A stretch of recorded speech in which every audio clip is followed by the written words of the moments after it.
Introductions by members. Madam Clerk. Introduction of bills. Orders of the day. Government House Leader. Thank you, Honourable Speaker. I called continued committee stage on Bill 6. Committee Chair.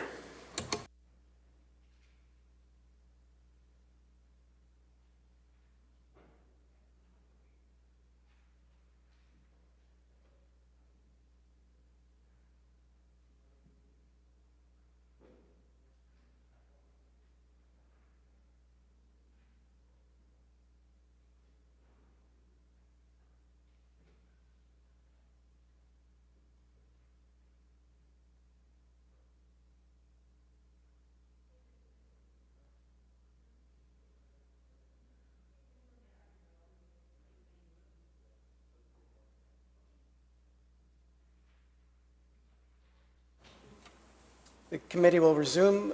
Call to order the committee and will resume on clause 24. Minister.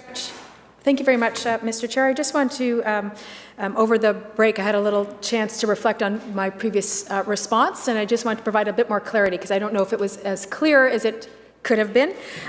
So the minister, the member had asked me as the minister about government collecting information and the purpose for the collection.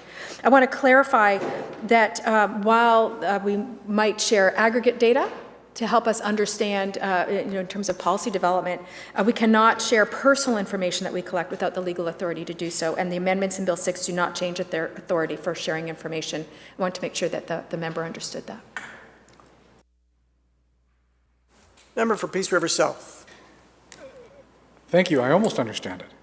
But is the personal information the minister is referring to, is that we're talking before lunch, we were talking about the sharing of data in two different categories. One was within the ministries itself, within different branches of the Ministry of Finance, and then the other area was between the ministry and the municipalities. So can she just clarify for me which one she was referring to? Minister. Within the ministry itself.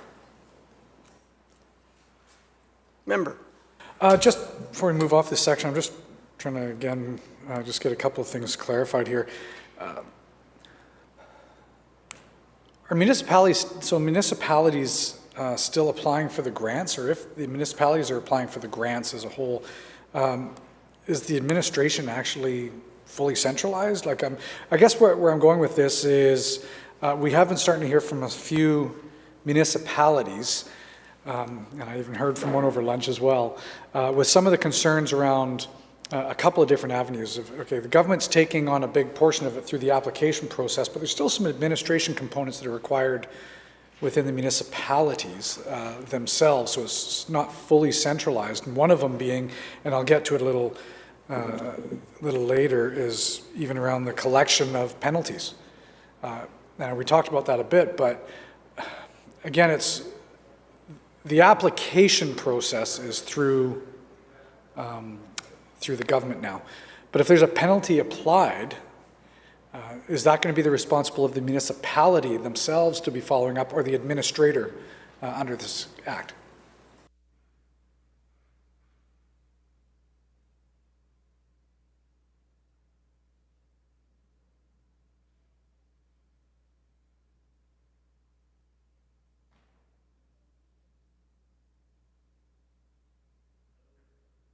Minister of Finance. Thank you very much, Mr. Chair.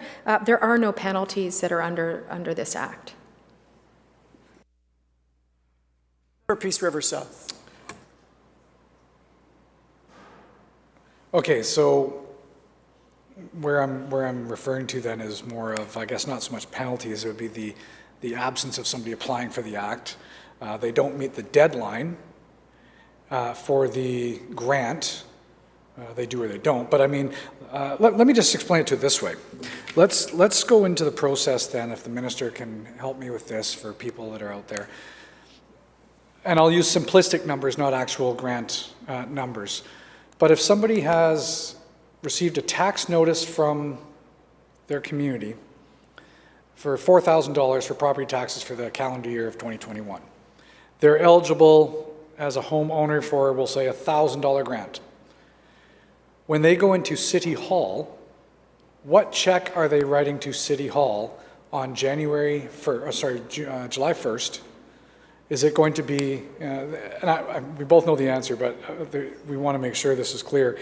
When we assume somebody's applied now for the homeowner's grant, the $1,000 we'll say that they're eligible to, are they going into City Hall and writing a check for $3,000? Or are they writing a check for the $4,000 and getting rebated back the $1,000?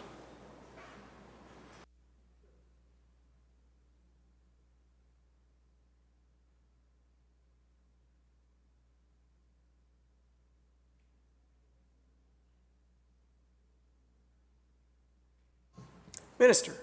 Thank you. They would write the check for $3,000. Member Peace River South. So if they're writing the check for $3,000, again, I'm making this simplistic, I hope at the time, they're writing the check for the $3,000. So in essence, the $1,000 grant that they applied to the government, now the government will be sending a check transfer to the municipality for that $1,000, correct? Minister. Correct. Member. Thank you, and I appreciate the minister indulging me here as we're just trying to make sure this is somewhat simplified, I guess, using rounded numbers. But I guess the concern then for a municipality would be, what if, as I think this through, what if somebody comes in 2 days before the deadline and says that they applied for the homeowner's grant, so they write a check for the $3,000 to the municipality, and then it's found out afterwards that they actually applied incorrectly, didn't apply at all, and there was some confusion in this.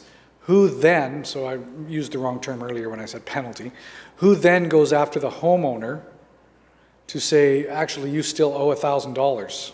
Is it going to be the municipality now responsible to go after the homeowner to claim that money? My assumption is, or is it going to be the government?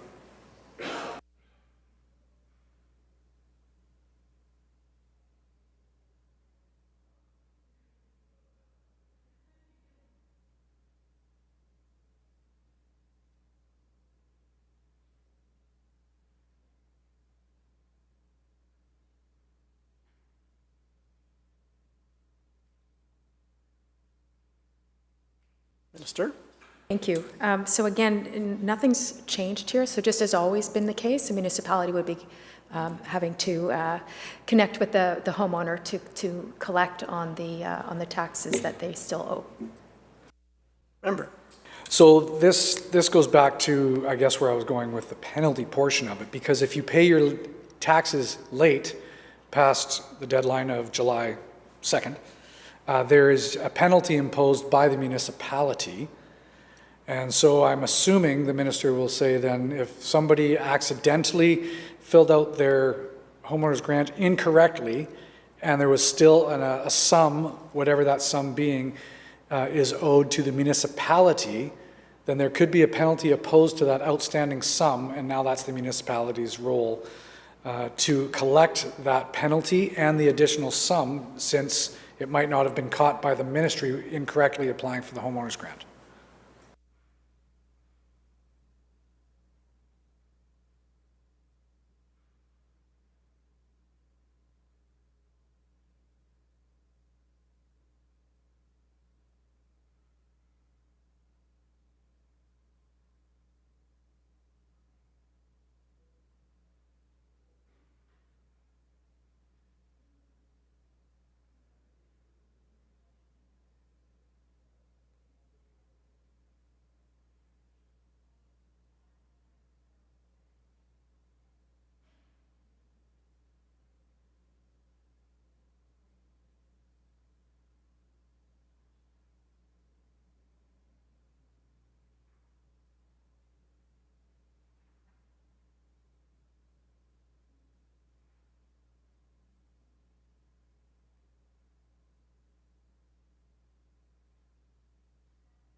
Minister.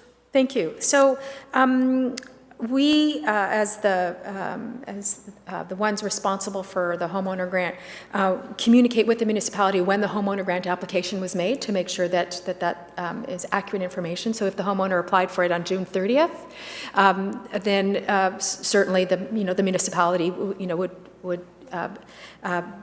we would communicate with the municipality that the grant application was made in a timely fashion and no penalty should be applied.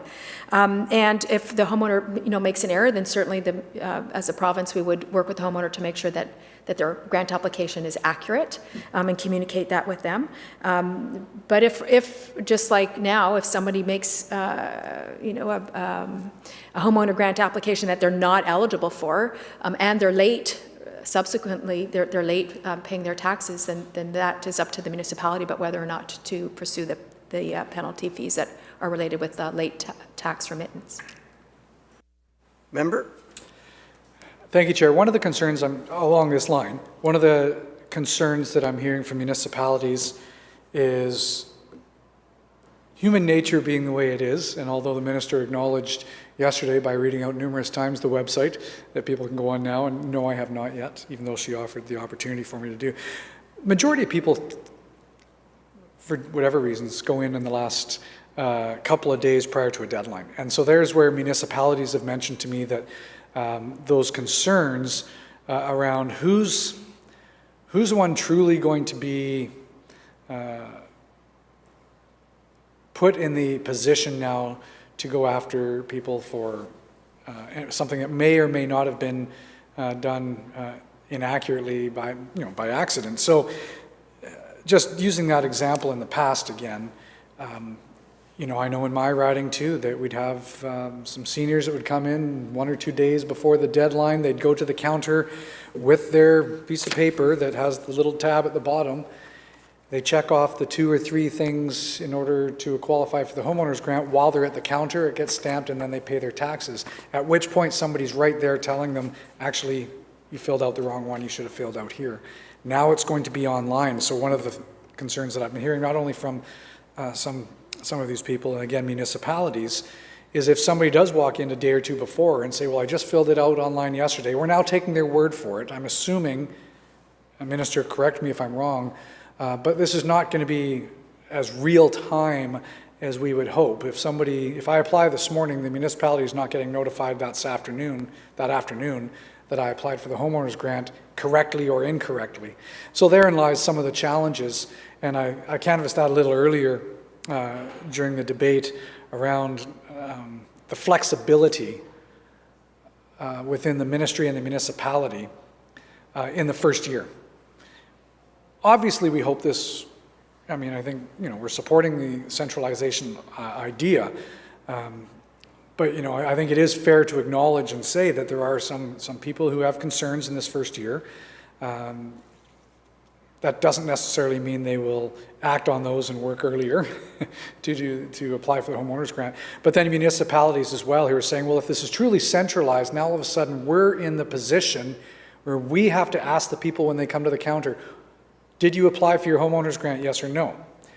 Did you do it correctly? I guess we're taking your word for it. Now all of a sudden if they find out it was wrong, the municipality is the one that is the one that's put in the position with staff to now go after people, whether it's for penalties, on titles and that. So, that's just one of the things that I flag on that. So again, I guess to the minister is, the municipalities are still put in the front dealing with the people. I believe I heard the answer the other a couple of days ago that there's not going to be much flexibility in year one. So is it fair to say then that the municipalities are still really at the front dealing with this issue? Minister. Thank you very much, Mr. Chair. Well, this is a property tax program, so it is this is how municipalities get their revenues. It's their main source of revenue. So this is a tax for them to do their operating budgets and their capital budgets, and it is based on that. And they have been collecting it So they will always, I would imagine, continue to be the face of it. But I was listening to the member's question, and I was thinking, well, in my community, in Coquitlam, a lot of people are, it's a lot online now. So many municipalities are already doing this online. So a lot of folks are very much familiar with an online process.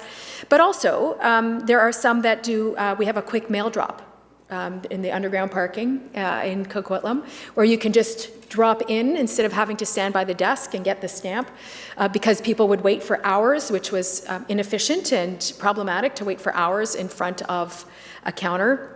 You can drop off your taxes and tick off all the boxes, and like the member suggested, there are those, not me, but there are those that do it last minute. God bless you for living life on the edge. And they would, drop it off July 1st, right? Because they make it by the deadline July 2nd. And so by the time that gets processed, days have passed as well. So, there are sort of recognition about what comes in at what time. And then there's the process that happens in order to reconcile all the pieces. And so that's certainly going to happen going forward as well, this idea of reconciling. But certainly in our consultations with local governments and in our consultation with UBCM, that the member knows full well, they are very supportive of this. It's seen as a release from local governments of a piece of administration that they've had to do for many years. I didn't hear anyone screaming that they want to hang on to this very important program. And so we know that local governments will continue to work with us to make sure that it rolls out seamlessly, and we have everything in place, and there's been lots of work that has gone on in order to put this together so that it can meet the needs of citizens as easily and as seamlessly as possible. Shall Clause 24 pass? So ordered. Shall Clause 25 pass? So ordered. Shall Clause 26 pass? So ordered. Shall Clause 27 pass? So ordered. Shall Clause 28 pass? On Clause 28, Peace River South. Thank you, Chair.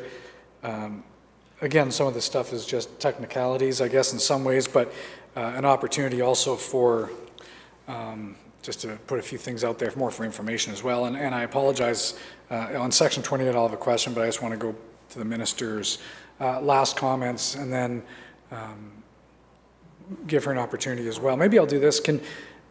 One of the other concerns, and again, I know it'll be an easy answer for the Minister to do this, but one of the other concerns is people who have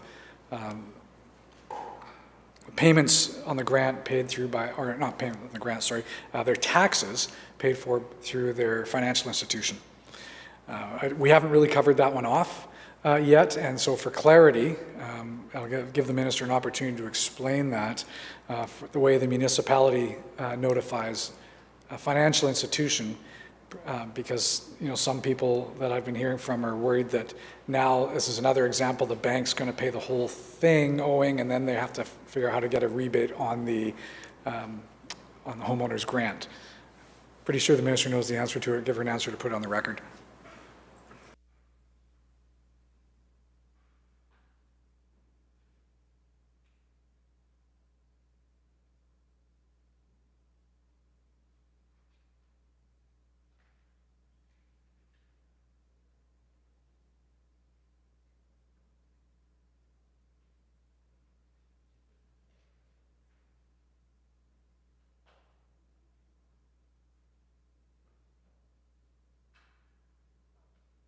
Mr. Finance. Thank you very much. So these amendments before us don't make any change to any of that process. Peace River South. Well, just for clarity for those watching at home, so things haven't changed, so maybe I'll just mention. And so that means that the bank will be notified of the taxes owing minus the homeowner's grant if the person has already applied, the municipality has been notified, the bank will be notified accordingly of owings. Is that correct?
Minister of Finance. Thank you.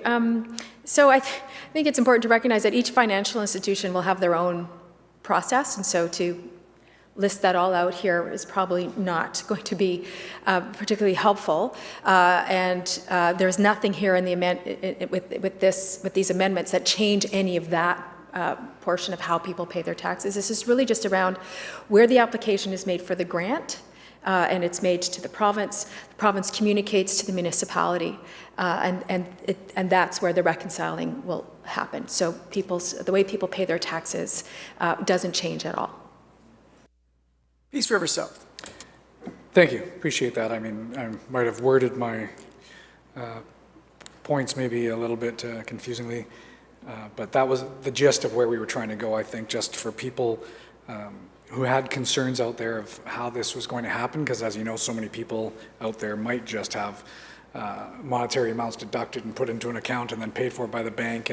But it is still their responsibility, we all acknowledge, to apply for whatever grants they're entitled to under the present system, as the minister is saying, which is not changing.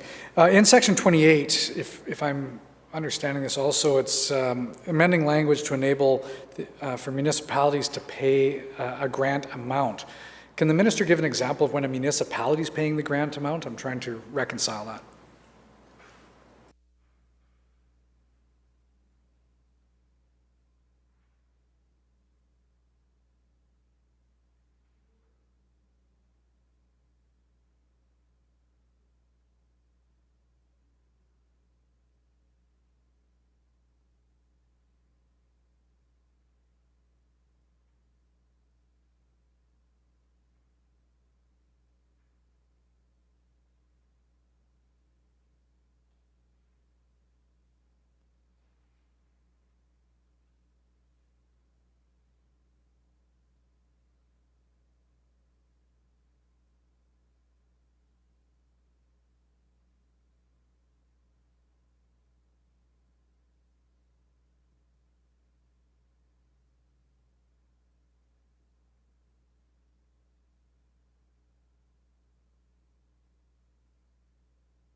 Minister. Thank you, and I appreciate the legalese that is used to write these is really not always as straightforward. So I appreciate the member, sort of asking for an example, because I think that helps everybody and all of those that are absolutely riveted by what is occurring here today. They are also really excited to find what this looks like. So when the province approves a homeowner grant, communicates to the municipality that it's been approved, and it gets applied to the property taxes. But if there's a credit on the balance, this provision allows the municipality may refund the owner if they have overpaid their taxes. Member. So just to follow that train of thought, just to help here then, so obviously we live in a different world sometimes than what's happening out there for everybody else. And so when the grant's been applied for, the government now, I don't want to say owes, but that monetary payment then goes to the municipality. When does that get transferred? And does the minister have an approximation, let's just say in last year's budget or something, what is the cost to government to run this program?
Minister. Thank you very much, Mr. Speaker. So I want to, I guess, speak to the fact that the homeowner grant really operationally counts as a reduction in the school tax payment. It reduces the burden that municipalities have to pay to the province. So it's sort of just a shift. But also, I want to recognize staff for recognizing the opportunity to leverage the processes that we already use for rural taxes. Like the system is already set up, it's already there, it already works well, and it's just really expanding it to the other municipalities. So the systems that support doing this already exist, and I look forward to conversation or questions and estimates when we get to it, if the member is looking for specific details. Shall Clause 28 pass? So ordered. Shall Clause 29 pass? So ordered. Shall Clause 30 pass? So ordered. Shall Clause 31 pass? So ordered. Shall Clause 31, on Clause 32, Peace River South.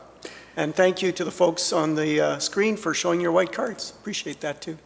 It just goes to show how riveting this is and that our colleagues are all paying attention, so that's great to see.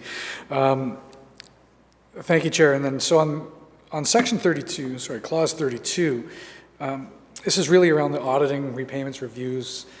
So I'm just kind of curious if the Minister can let me know, with this expansion, are there going to be more FTEs, full-time staff that are going to be hired to help with auditing and through this process?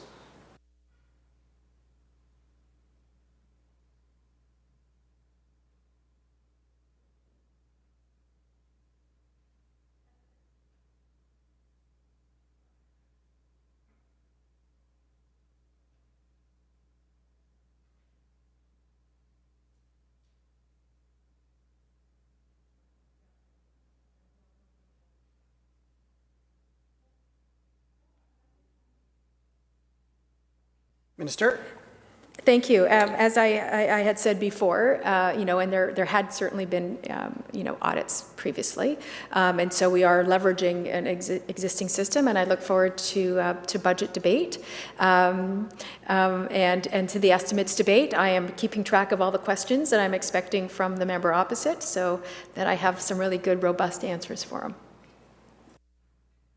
Peace River South.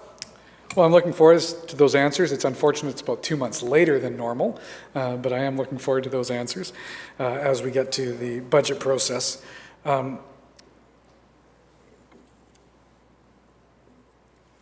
During the process, the Minister has said that this is going to relieve a lot of, maybe burden was the wrong word, but from a local government perspective, it should free up some time, and it's taking it out of local government, putting it into the provincial government. The UBCM, as the Minister has rightfully said, has been, as an organization, supportive, even though there's some municipalities that are questioning it at this time, but we'll go through that process.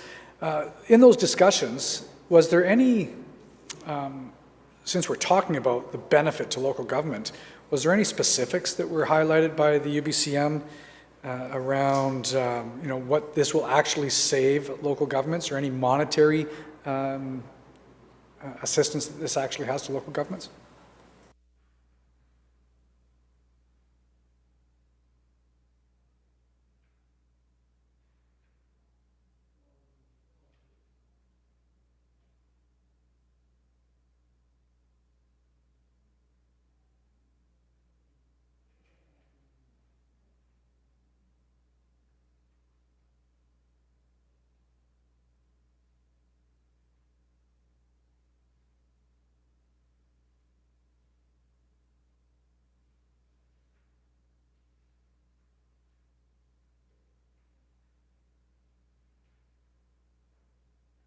Minister. Thank you. With 162 different municipalities, I know that the member can appreciate that some really relied heavily on walk-in, walking to the front counter, as the member has been talking about. Others relied more heavily on mail-in, and yet others had already streamlined to online, and so it's really hard to sort of compare and say globally, this is what the impacts were to local government. So some will benefit certainly more than others, but overall there was considerable support for doing this, recognition that it makes life within local governments a little bit easier, removes a burden from them in terms of tracking and monitoring, and so there was certainly support from UBCM as the organization, as well as many of the local governments, of course, that see this as a relief of some burden that they have been operating under for many years. Member. Well, thank you, and I know it's not necessarily obviously within the purview of the minister or the government for that. I was just more canvassing on the conversational aspect that the minister might have had with the UBCM or other local governments to give an idea more for those listening or taxpayers, that they can say that, yes, I see the benefit to this because the minister has said that there's no more full-time employees at this time for the administration part. So it was more saying, look, this is not just a convenience to you, but is it going to be a savings to taxpayers? And obviously that we'll leave that up to local government and the UBCM to discuss that any further if they so wish. Under this section as well, we're talking about the audits and the audit power and stuff that is coming in. What prompted the need, I'll say then, for government to expand a review of its auditing authority or more reviews to take place?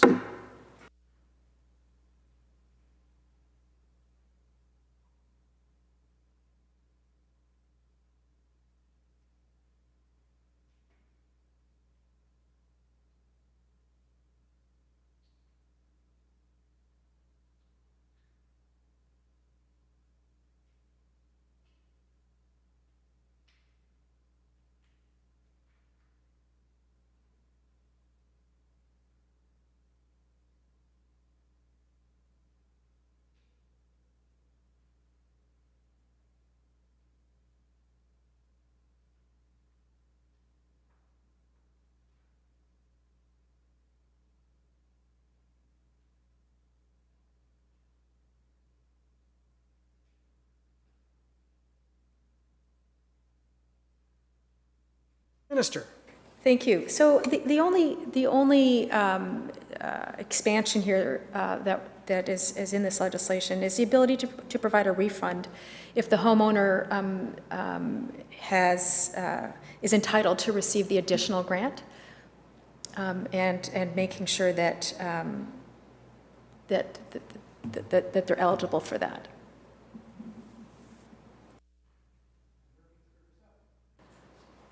Thank you, Chair. Well, in 2018, the government did, I'm trying to remember the actual name of it, but the BC government contracted a review around the homeowners grant, if I remember correctly, in 2018. Sought for audit grants and paid and looking at the program from what I remember. So was there work done within the ministry at that time then that kind of helped frame as well the ideas around putting this bill forward?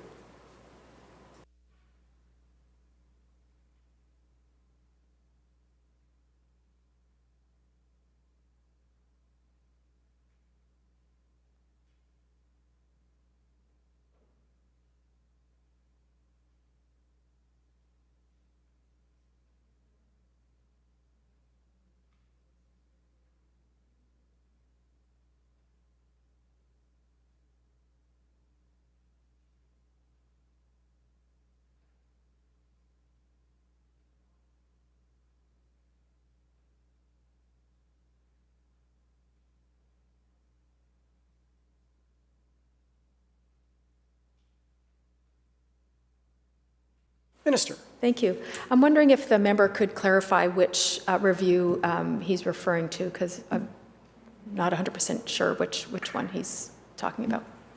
Member. I'm sorry, Chair. It's through the reading I've done, it's my understanding that the BC government contracted a review of the homeowners grant program that sought to around the audits, specifically audit grants paid.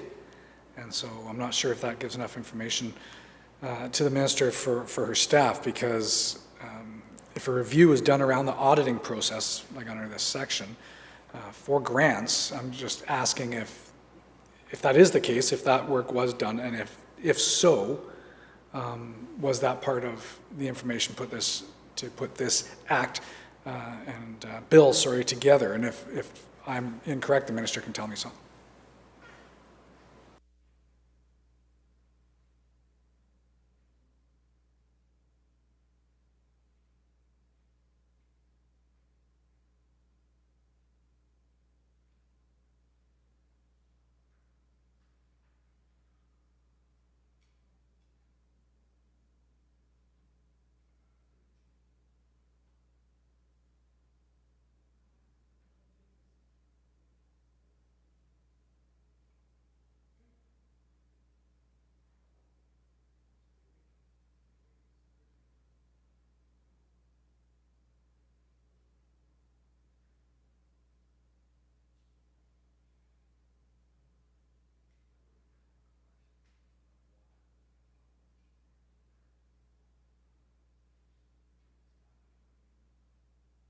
Minister. Thank you very much, Mr. Speaker. So the member is correct. There was a small short-term contract to analyze the data for the homeowner grant, and it is. And if the member recalls, the other day we were talking about, was there a percentage of grants where we were seeing as part of an audit whether or not it was hitting the mark, and there were 3% was sort of the best estimate at the time that came out of that work. That suggested that we need to find. It prompted government to say we need to find a better way to deliver this grant program for homeowners that would better hit the mark. So it was based on that analysis. Shall Clause 32 pass? So ordered. On 33, Peace River South. Thank you, Chair. So we're still talking about a lot of the audits and repayments and that are built in within this bill. Under this section in 33, though, one of my concerns or questions, I guess I should say, is, well, first, will there be a new office established to handle specifically the audit process, or is that going to all be done within the ministry as well?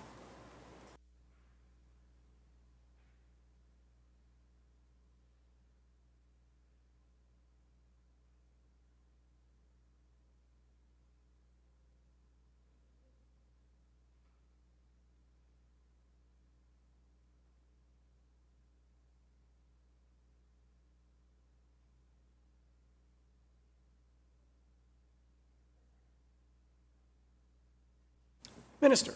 Thank you. There is no new office. It is all being done within the ministry. Member.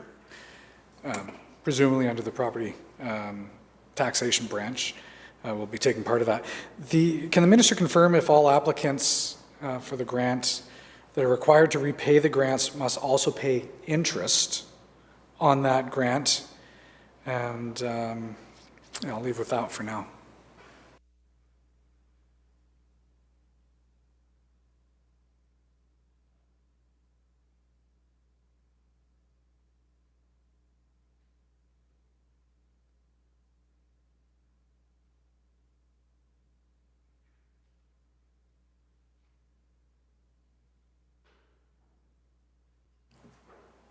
Minister.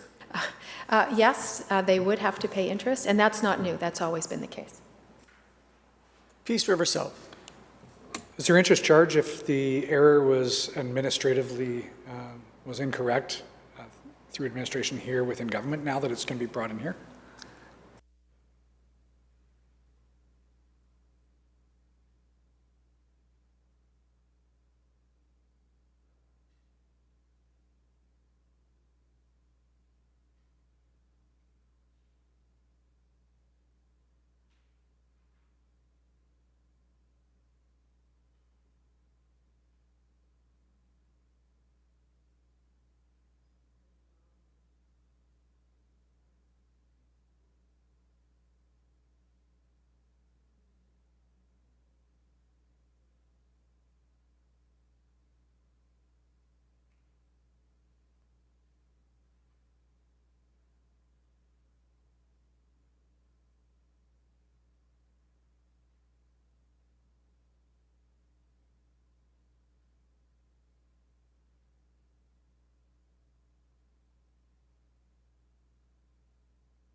Minister. Thank you. So if government denied a grant in error, then we certainly have the ability to fix that as well.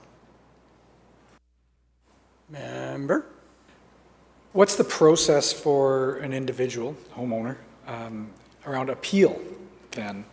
If there is a discrepancy, I guess, between the government through the grant process and the homeowner, mistakes might happen. Either, a homeowner applies for the grant, the government challenges that, and there's an appeal process on what the eligibility are.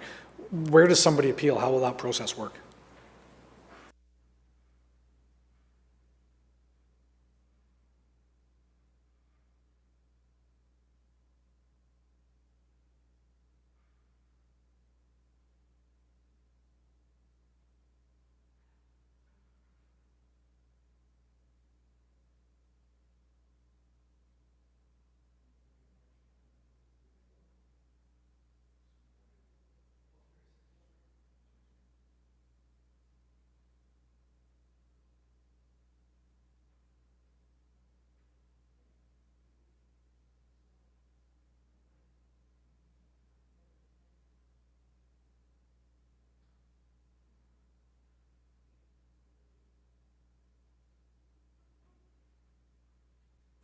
Minister.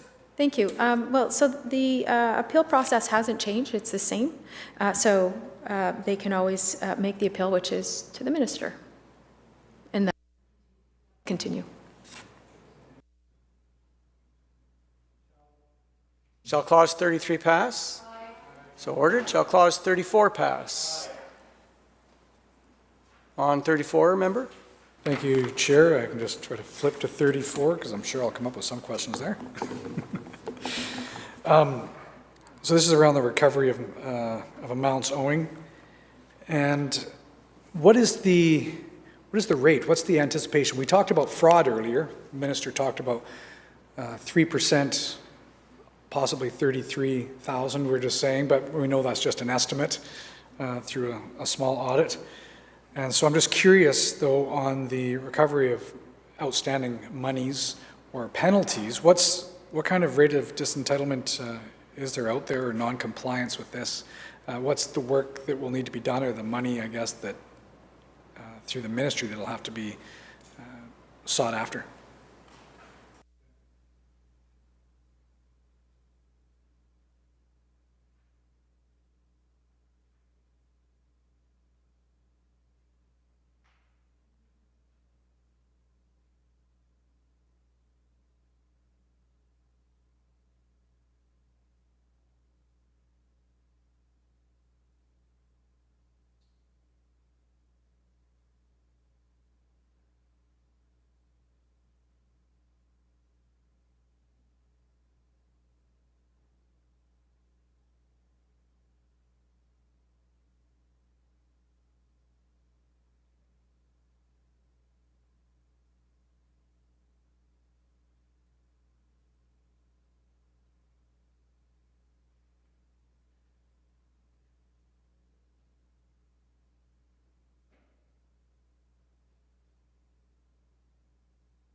Minister. Thank you very much, Mr. Chair. So if a homeowner is disentitled, and this is how it works right now with rural homeowners, so it's not a new system per se, it's just that it's new in applying to those that live in municipalities. So it's been a system that exists currently. If someone is disentitled, they receive a notice of disentitlement. They have 30 days to pay. If they don't pay, then the tax amount gets added back onto the tax roll at the municipality. So the municipality is provided with notice, and it gets added on there. Member, Peace River South. So was this a huge issue, and does it happen quite regularly then? Obviously, we talked about these audits that are being done, and you know, is that what led to also government wanting to have more say, centralizing of this?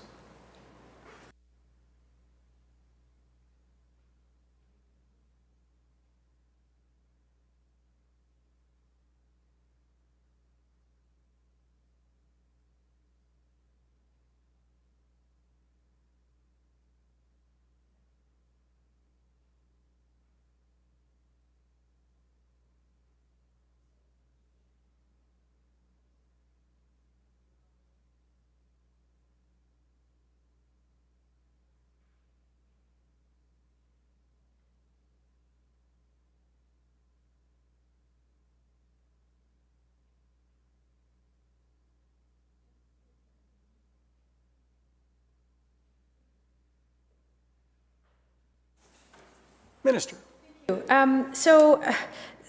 very question that the member asks is the very essence of why we're centralizing, because we'd not been able to identify, if people were ineligible, because it was, 162 plus different systems, and it was hard to identify where people were ineligible. So this will help us to understand and help us to correct information if we need to, make sure people understand their eligibility requirements, and we'll certainly be keeping track of, how often and what the challenges are going forward. But we expect that centralizing will help make sure that entitlements are used appropriately.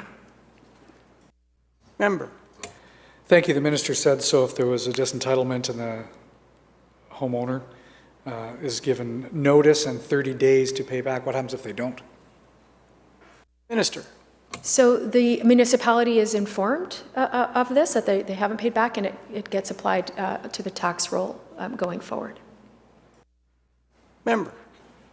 So it goes into the tax roll. So now that means it goes back to, again, like we were saying, to the municipality. But under this section, there's a whole section now around liens and liens on properties. Is that new? Is that something that's been added, or was that in the previous act?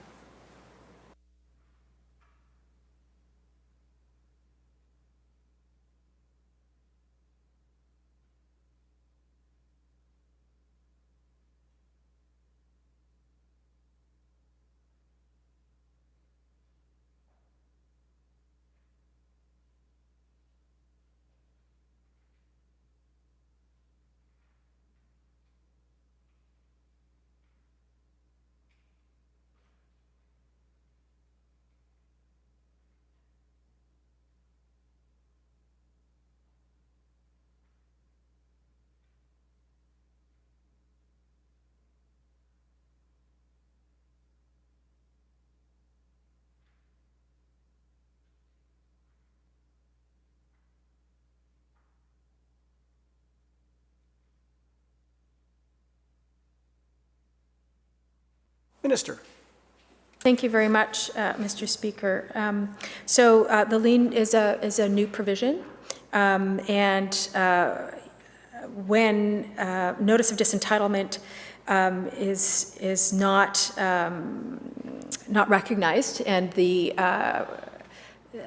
we don't receive payment in 30 days, and it goes on the tax roll. If the house has been sold, for example, in the interim, we would need to use tools for collection that's consistent with other modernized statutes, and that's what this does here. Member. Thank you. I mean, this one here came to me from a few different bodies, of course, because it is a new section in the Act. We're giving, and it's quite a large piece that's been added in around giving extra powers, it looks like, around liens and putting liens on property. How frequently does the minister anticipate that that might actually be needed? Minister. My preference is that it wouldn't be needed at all. Peace River South. Well, I assume that would be in a perfect world, but obviously the government doesn't feel that way in order to add in a lot of legalese and a lot of wording into the Act to give them this extra power to be able to do that. So I assume the minister thinks that these extra powers are obviously needed and justified for different reasons.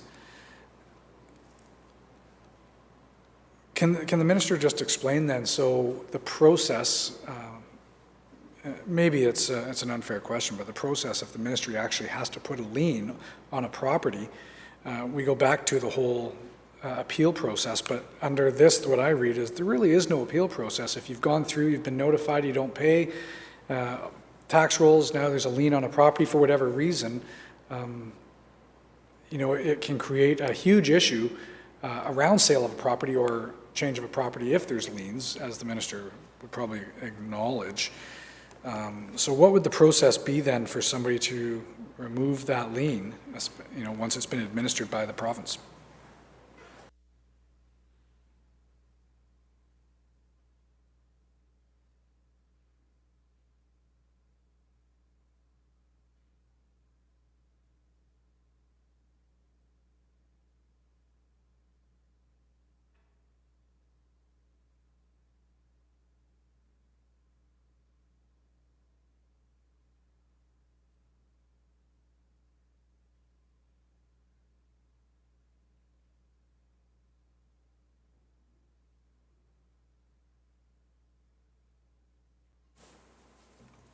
Minister of Finance. Thank you very much, Mr. Chair. Like I'd mentioned before, the notice of disentitlement signals to the homeowner that they are not, in fact, eligible for the grant and that now there's monies owing, and they have 30 days. If they disagree, then they can certainly appeal to me, to the minister, and you know, demonstrate, in fact, that they are entitled, and you know, a decision, of course, would be rendered based on information and evidence that suggests that they are, in fact, entitled. So there is an appeal mechanism, and the way to, and if that's still not recognized, is, in terms of not recognizing the notice of disentitlement, and a lien is subsequently put on the property, the way to get out of the lien is to pay the amounts owing. Member. Thank you, Chair. Is that the same process for the speculation vacancy tax? If somebody doesn't agree with the ruling, that they just write to the minister?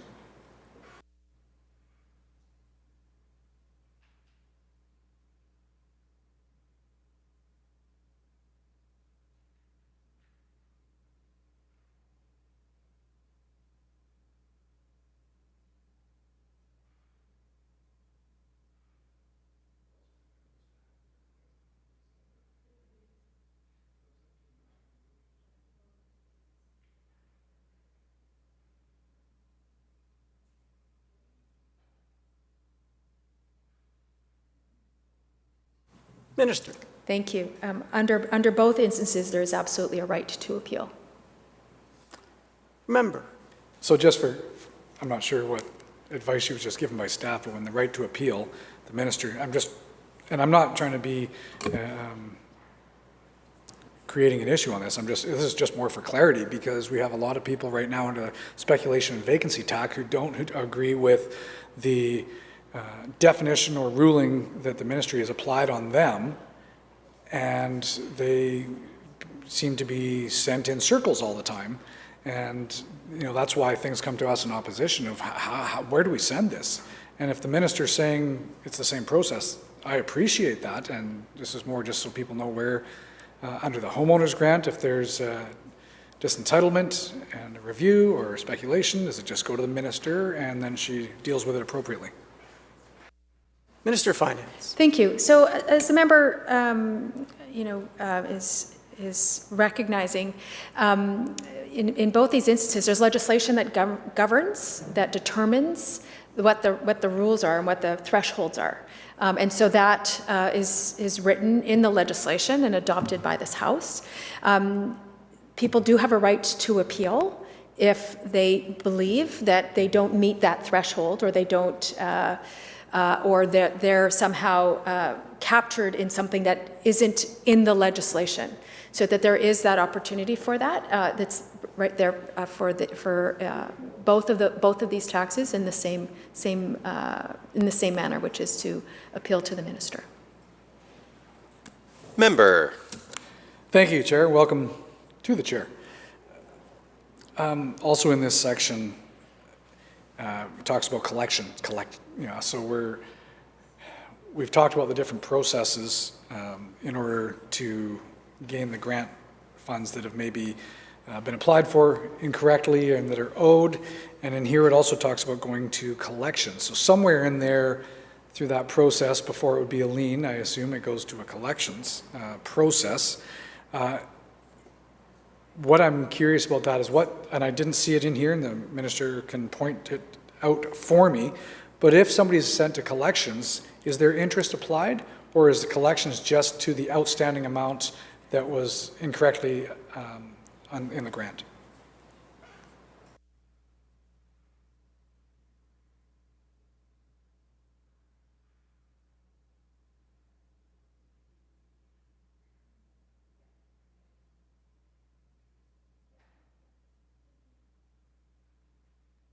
Minister. Thank you. Welcome to the chair. And just like I had said earlier, that interest is applied. Member. Aside from the interest, does the minister know of any other penalties that could or would be applied in a situation like this?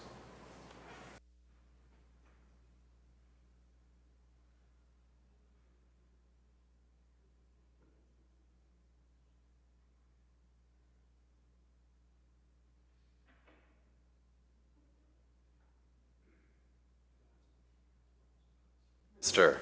Thank you. No, there are no other penalties. Shall clause 34 pass? So ordered. Shall clause 35 pass? So ordered. Shall clause 36 pass? Member for Cowichan Valley, leader of the third party, on clause 36. Thank you, Mr. Chair. I hope the minister will be understanding. This is the section that says general, and I have some general questions. I only have a few, but filing for the grant occurs in May after property tax assessments have been completed. And the eligible threshold for the year was set, for example, January 5th, 2021, this year at 1.625 million. Home prices in British Columbia are rising rapidly. So Vancouver has just seen a 2.6% increase in their price index over the span of a month. And home prices are expected to increase in the absence of government intervention. So could the minister maybe speak to how this grant will work to account for rapid shifts in market when the eligible threshold is determined months ahead of the filing date?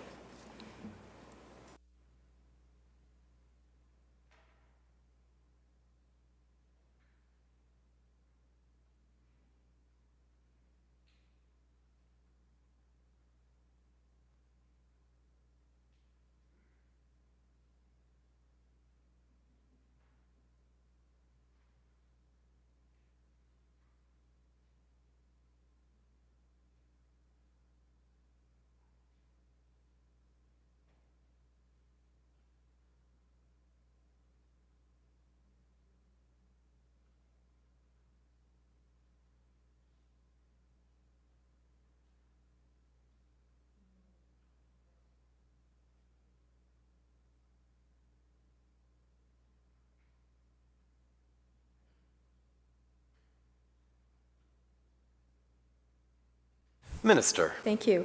I appreciate the member's question, and welcome to this riveting discussion that we're having here. It's the place to be this afternoon.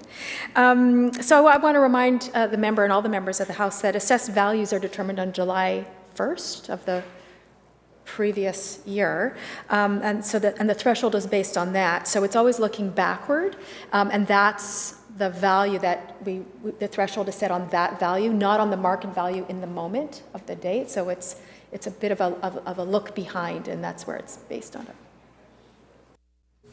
Member. Thank you, and that's very helpful. My second question, Mr. Chair, is about the implications for data collection at the provincial level. It's something that we're always quite interested in, and how much that this approach is going to improve tracking of home ownership and tax compliance, and how will it connect to the speculation tax and auditing people's declarations?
Minister. Thank you very much, Mr. Chair. So again, I appreciate the member's question about data collection, and this will certainly help us very much in collecting data for homeowner grant. We don't have that data, and that's part of what this piece of legislation is about, is making sure that we understand, who's getting the grant and for what, and to, as we canvassed earlier, the estimation of about 3% of the grants are being given to ineligible folks. So we want to make sure, just from a fairness perspective. And right now, as it stands in legislation, it can be used for audits for purpose of the speculation vacancy tax, and that provision already exists. Member. Thank you, Mr. Chair, and I'm actually heartened that the minister struggles with the same challenge that I have. Is it data? Is it data? It depends on the day. It depends on which sentence. I'm in the same boat. I haven't landed. Perhaps maybe the chair could settle it for us. It could be datum. Yeah. More Data. than one potential source. Now the chair is simply confusing the matter. Final question to the minister, and this is more of a philosophical, political question, but is it fair to assume that in making this change, government is not contemplating any substantive revisions to the homeowner grant, despite some expert-appointed panels, the MSP task force, the basic income panel, recommending restructuring the homeowner's grant to make it income-based and more targeted? Are we to assume that this isn't going to happen under this government? Minister. We are not contemplating any changes to the homeowner grant. Shall Clause 36 pass? So ordered. Shall Clause 37 pass? Member for Peace River South on Clause 37. Well, actually, Chair, I rise just to let the minister and yourself know if you wish to go from 37 to 58 inclusive, we'd be fine with that. Shall Clause 37 through 58 inclusive pass? So ordered. Clause 59. Shall Clause 59 pass? There is no 59. Wonderful. Wow. I guess it, there is a title. We should pass the title, I suppose. Shall the title pass? So ordered. Thank you for that enthusiastic aye, Minister. Minister. Thank you, Mr. Chair. I want to thank the members, the two members opposite, for their really thoughtful questions. I think, I think we got to have a very good discussion of, I keep on saying riveting discussion, about data and datum. I want to thank them for the time that they've taken to read through the bill and be prepared to ask, I think, really good questions to help us and all British Columbians understand what we're trying to accomplish here. So I move that the committee rise and report the bill complete without amendment. Members, the vote is about to take place. You've heard the question. All those in favor indicate aye. Opposed? Motion's carried. Thank you, Minister.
Committee Chair. Thank you, Honourable Speaker. Committee on Bill 6 reports the bill complete without amendment. When shall the bill be read third time? Now, Mr. Speaker. Members, a vote is about to take place. All those who are participating remotely, please have your voting cards ready. The question is third reading of Bill number 6, Homeowner Grant Amendment Act 2021. All those in favor indicate aye. Aye. Those who oppose indicate nay. Motion carried. The bill has passed.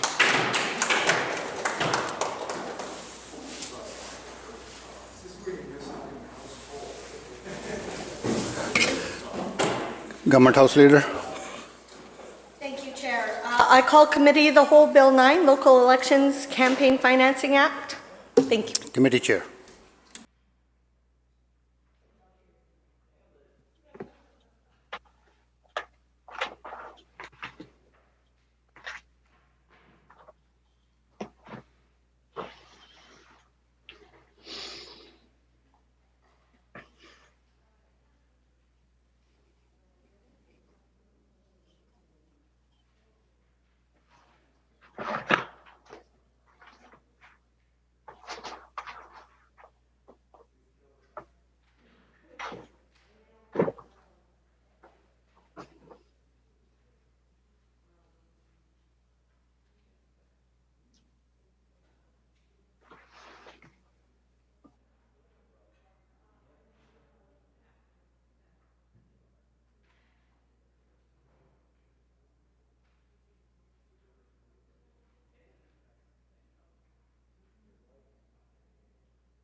Thank you, members. We will resume here with Bill 9, the Local Election Statutes Amendment Act 2021. Shall Clause 1 pass? I see the member for Penticton, I believe to be the critic on this bill for the opposition. We'll recognize the member for Penticton on Clause 1. Thank you, Mr. Chair. And through yourself, first of all, I'd like to thank the Minister for the opportunity to speak to this, and my peers in the House also. I'd also once again congratulate the Minister on her election and her appointment, and encourage her to, as I know she has done before, through being a municipal electee, to ensure that herself and the government, and actually all of us in the House, ensure that we do the best for all the citizens of British Columbia and do our best to help those that are elected alongside of us, whether they're at the regional district, at school boards, or municipalities and townships. So thank you. First question on Section 1 is, as mentioned, first of all, by the Minister in her comments when she introduced the bill, the amendments in this bill respond to issues identified following the 2018 general local elections, and that the amendments will be closely aligned, the campaign financing rules for local elections, with those established for provincial elections and the Elections Act. Can I just ask the Minister and her staff, and again, I would like to welcome her staff, may I ask the Minister and her staff, how are these issues identified, first of all, before we actually get to Section 1 exactly?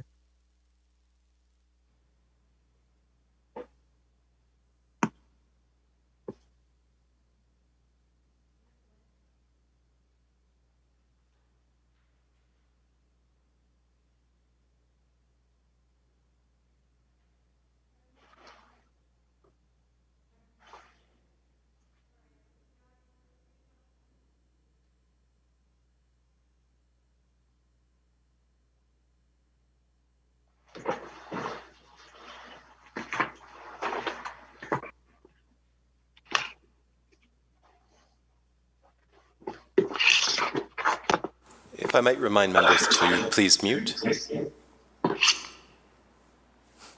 Minister of Municipal Affairs. Thank you very much, Mr. Chair, and pleasure to be here and pleasure to undertake my first time in committee, and so thank you to the House for your patience today. I'd like to introduce the staff that are on the line with me today, and they are Assistant Deputy Minister in the Local Government Division, Tara Faganello. We have Cara Woodward, who is the Executive Director of the Policy, Research and Legislation Branch, and Patrick Glank, who is the Senior Policy Analyst in the Policy, Research and Legislation Branch. And I thank the member opposite for the kind words and the introduction there, and let's take this away. So the issues that these amendments address are issues that arise in a review of the 2018 elections, local elections that took place, the Elections BC report, as well as ministry staff who monitor the media and identify issues that come forward. So these are the underpinning of the amendments that we are bringing forward today. Thank you. Thank you, Mr. Chair, and through yourself. Of the issues that were identified, and I have the elections officials report in front of me, so of the issues and/or recommendation for changes, which ones have not been acted upon or not brought into alignment with the ministry and with this bill? And may I ask why they have not been brought forward?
Minister. Thank you. So thank you again for the question. There were 11 recommendations that came forward from the Elections BC report, and 6 of these are fully implemented in the amendments being brought forth today. 1 recommendation was partially implemented. The recommendations that were not proceeded with or not fully proceeded with include around campaign account requirements, investigative tools beyond what are being proposed today, confidentiality of information obtained through the course of duties, general order-making powers of the Chief Electoral Officer, and third-party sponsor independence from candidates and electoral organizations. So, as I said, not all of the recommendations were followed through for 2 general reasons. The first is that the recommendation to align requirements in LECFA with the requirements in the Election Act was not always possible due to the unique nature of local elections, and that it would require a significant shift in policy from how LECFA administers campaign financing for local elections. And second, that the amendments proposed to LECFA would create, if followed, all of them, would create new authorities for the Chief Electoral Officer that don't yet exist under the Election Act. And since LECFA typically mirrors the authorities that are established under the Election Act, it doesn't implement them first. And so that is why. Thank you. Member for Thank you. Penticton. Member for Penticton. Thank you, Mr. Chair, and through yourself, thank you, Minister. But I do note regarding LECFA that the Chief Electoral Officer has stated that the officer has such authority for provincial elections underneath the Elections Act, and it would give him a greater ability and a more administrative fairness. So is he stating, and may I just ask, is he stating that he disagrees with what you have proposed as of what you had just stated, or am I not able to catch up to exactly what you have? And I apologize, what you have said, the reasons why you haven't included his recommendation for LECFA.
Minister. Thank you. Thank you again. So yes, I'll note that the recommendation for general order-making authority is not consistent with similar powers vested in the Minister and the Lieutenant Governor Council under LECFA. But I will say that at this point, the recommendation is there, and we are always going to keep open to considering and working with our partners in improving the Local Elections Campaign Financing Act, improving the administration of local elections, and again, just ensuring the kind of transparency and accountability that we know British Columbians are looking for. I look forward to working with the member opposite and other partners in this, and thank you. Member for Penticton. Thank you, Mr. Chair, and through yourself again to the Minister, thank you for that comment. And I do look forward to working together. As I said in my brief summation at the front is I think we have to represent all of the citizens of British Columbia, and especially with the rules that are changing on a continual basis. One of the other ones that he made note of specifically was cyber threats and electoral integrity. Having just come through a provincial election where, we're all exposed to tweets and chat boxes and things on Facebook, and some stretching the truth in more ways than one. and plus where everything else happens today. And I'm not that computer literate, but I know that there's a lot of things that are flying around on the internet these days. Could I ask why, through yourself, Mr. Chair, that the minister and ministry did not look at maybe some more effective administration to address some of these issues that have taken place, not only provincially, but also municipally and through school boards?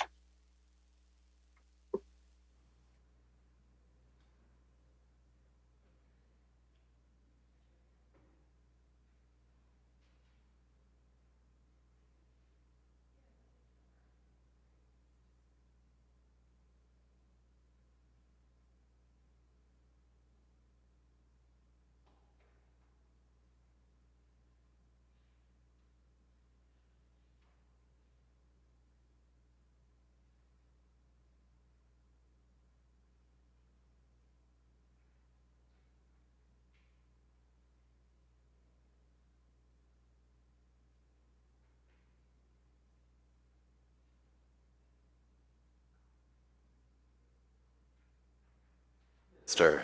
Thank you.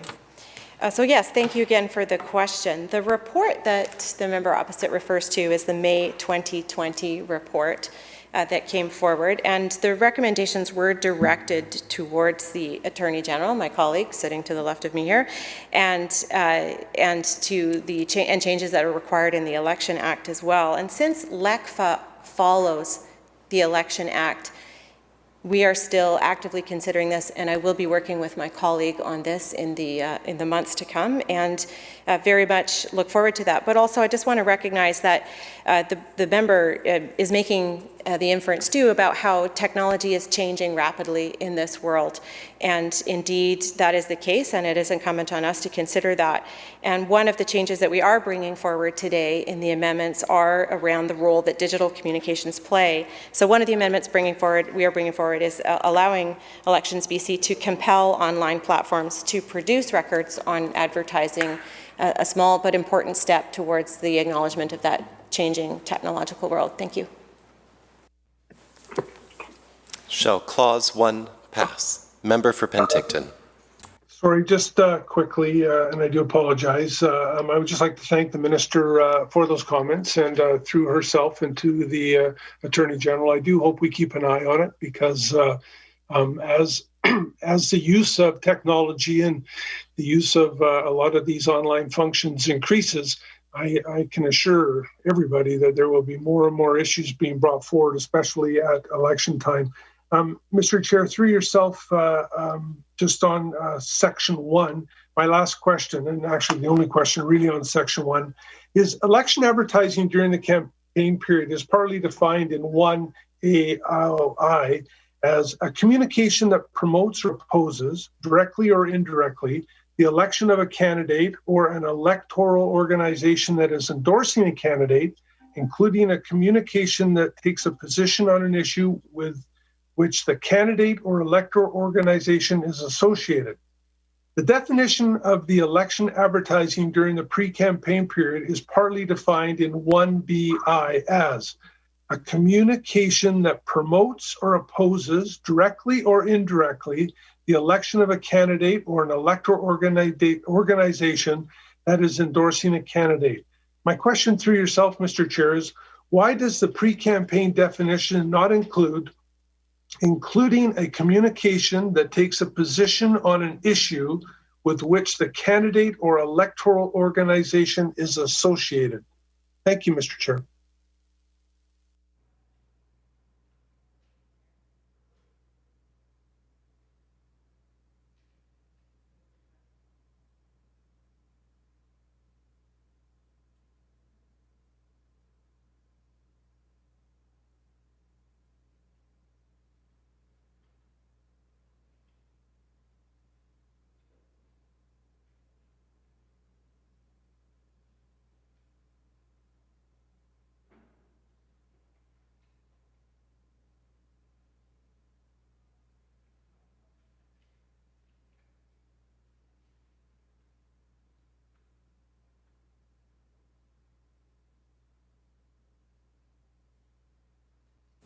Minister. Thank you. So this question relates to issues advertising, I believe, and in this case, we remain consistent. The amendments do not address this because they remain consistent with the Election Act. We don't regulate this with consideration to freedom of expression issues. Thank you. Member. Thank you, Mr. Chair. That's all in section 1. Shall clause 1 pass? Aye. So ordered. Shall clause 2 pass? Aye. No. Member for Penticton on clause 2. Thank you. On section 2, can the minister elaborate on what is meant on a commercial basis, and that's in quotations?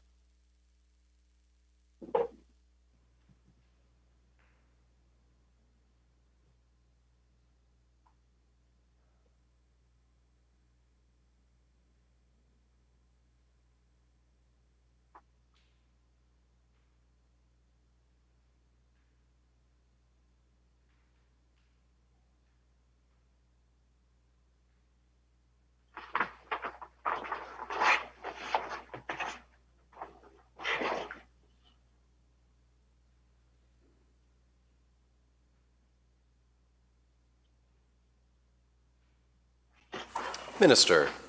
Thank you.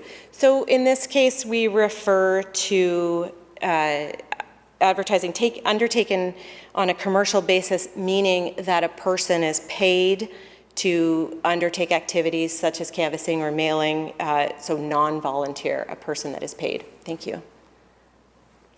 So, Mr. Chair, for yourself. Member for Penticton. Thank you. So does election advertising on a commercial basis also include text messaging?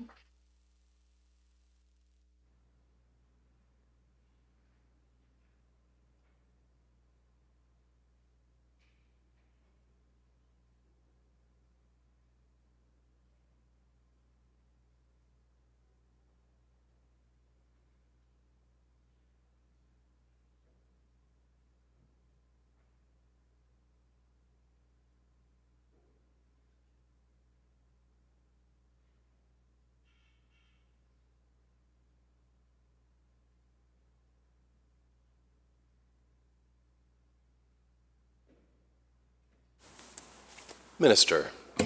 Thank you. Texting is a venue or a method of transmission, and so if a person is paid to do this, then yes, it is captured. Member Penticton.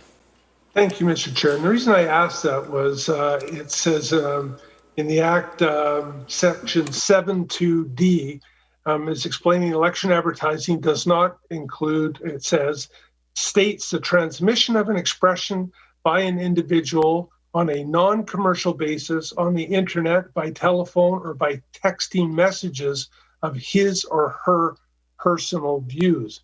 And again, I come back, there seem to be so many opportunities these days online that I would just ask again, through yourself, Mr. Chair, and to the minister, that government does keep an eye on this. This is changing on a continual basis. So thank you, Mr. Chair. I have nothing further on section 2 or 3. Shall clause 2 and 3 inclusive pass? So ordered. Shall clause 4, seeing the member for Penticton on clause 4. Thank you, Mr. Chair. Similar to my clarification in section 2, does election advertising for assent voting on a commercial basis also include text messaging under section 4?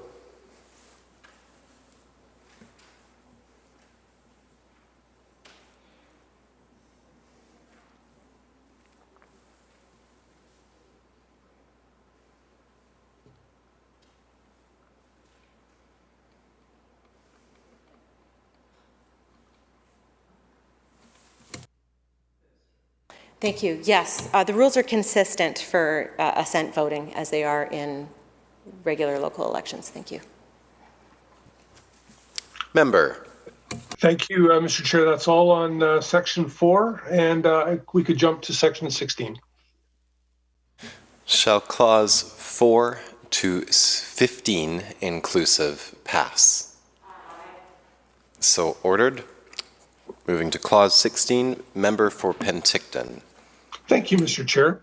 For the purposes of requiring at least 50 electors of a jurisdiction as part of the registration process, can an elector be a member of one or more electoral organizations?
Minister. Thank you.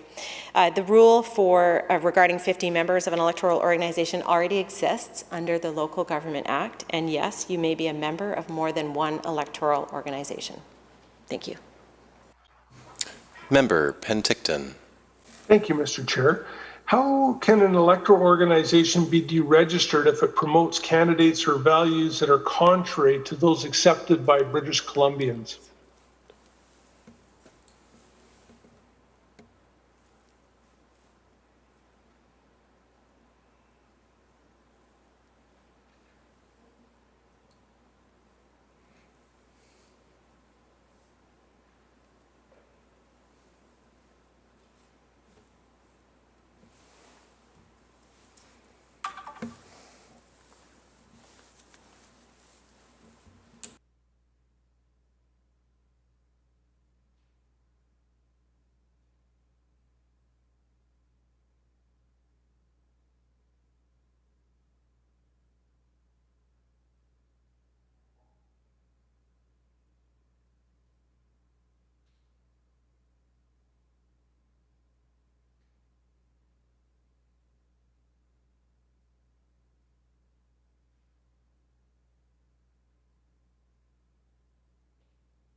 Minister.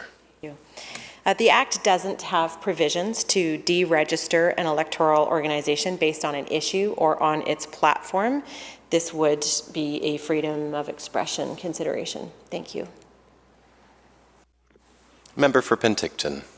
Thank you, Mr. Chair. And through yourself, then who has the authority, or is there authority to deregister an electoral organization?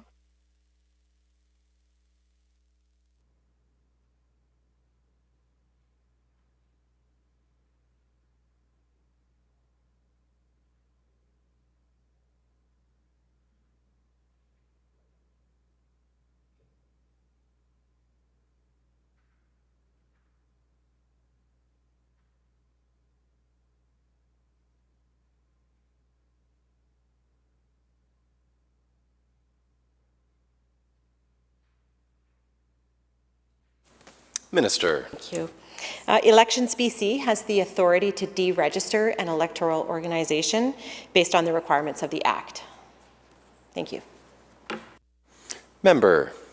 Thank you, Mr. Chair. I'm fine till 22, section 22. Shall clause 16 through 21 inclusive pass? So ordered. Clause 22, member for Penticton. Thank you, Mr. Chair, and through yourself to the Minister. And I think, Minister, it comes underneath this section, but the amount applicable that is allowed for a donation. Could you just tell me what that is at this point in time, please?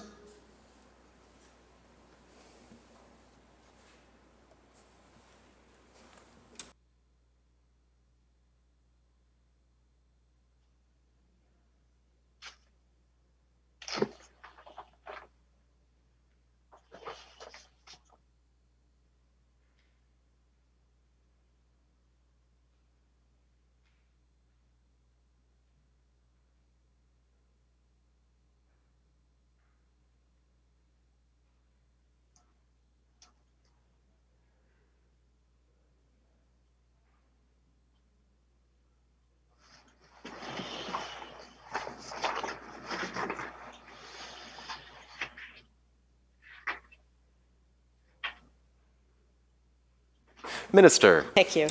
The sponsorship contribution limit is $1,200. Thank you. Member. Thank you, Mr. Chair, and through yourself to the Minister. Minister, does that align with provincial amounts at this point in time for maximum amounts?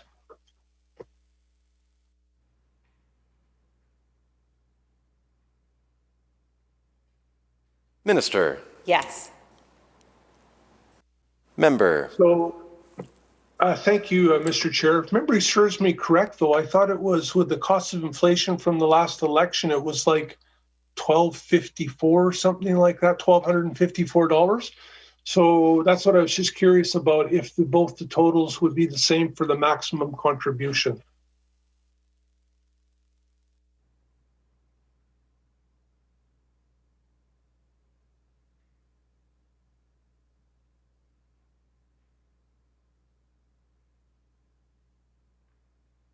Minister. Oh.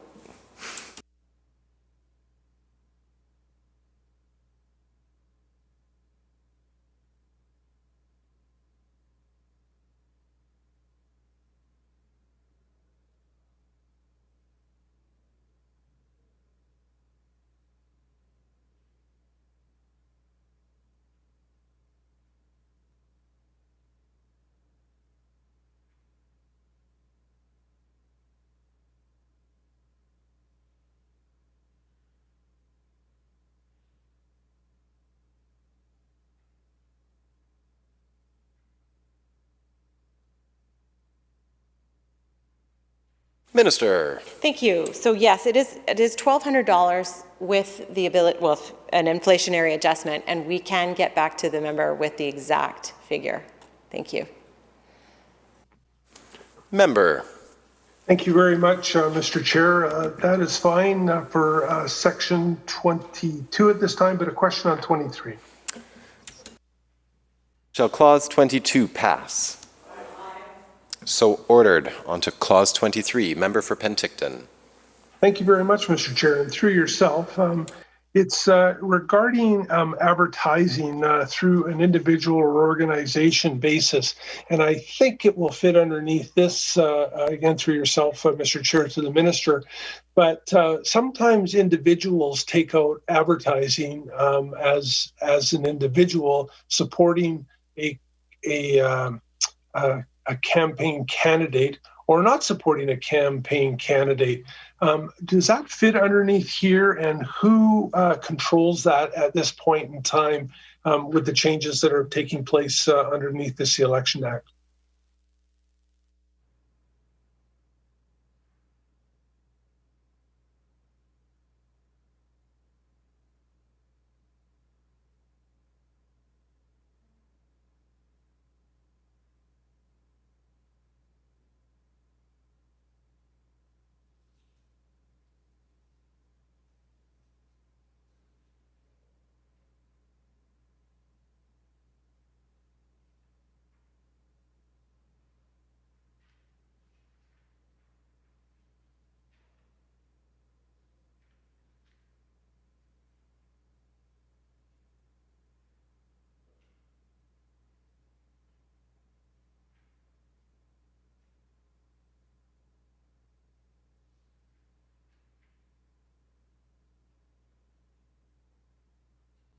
Minister. Thank you. Could I ask the member to please repeat the question? Thank you.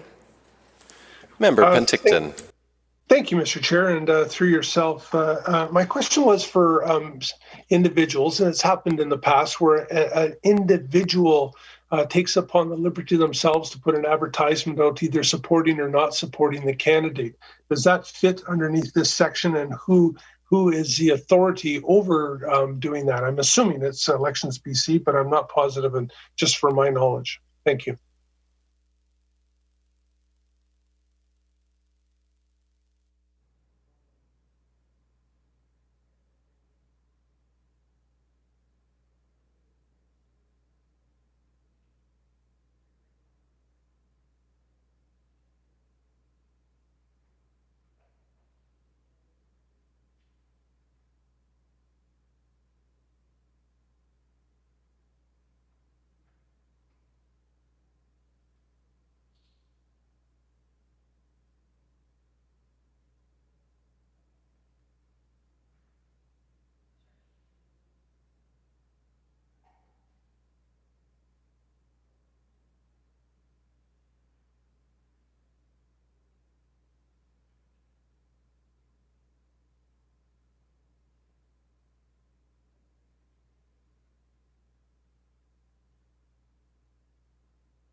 Minister. Thank you. Mr. Chair, we're still looking into the answer on the question there, but I will read into the record that the sponsorship contribution or campaign contribution limit for 2021 is $1,239.18. Thank you. Thank you, Mr. Member for Penticton. Sorry, Mr. Chair. Thank you. That's all on 23. I have questions on 24. Shall Clause 23 pass? So ordered. Clause 24, Member for Penticton. Thank you, Mr. Chair, and through yourself to the Minister. As this section adds up an annual financial reporting requirement of electoral organizations, why hasn't a similar requirement been made of independent candidates, as it would aid voters to know what donations have been made or have not been made that were made to a particular candidate before Election Day?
Minister.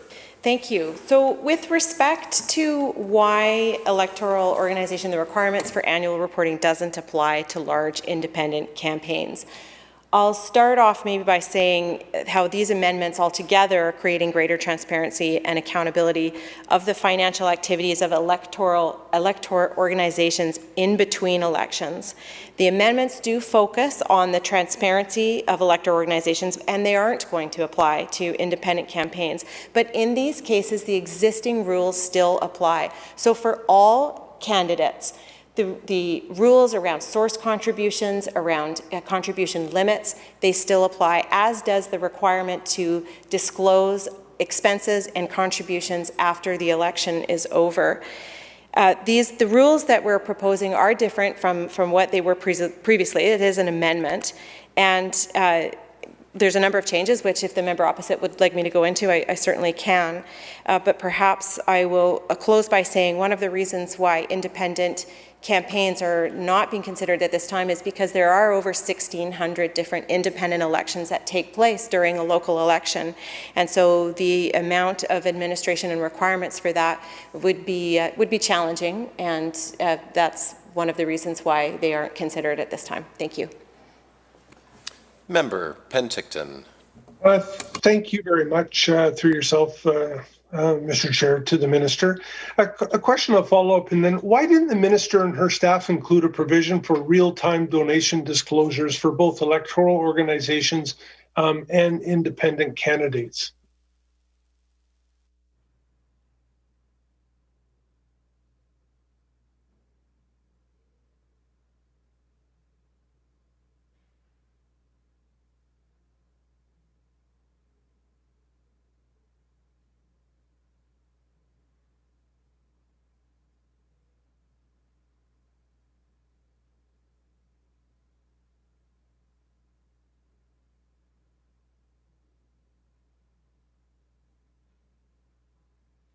Minister. Thank you.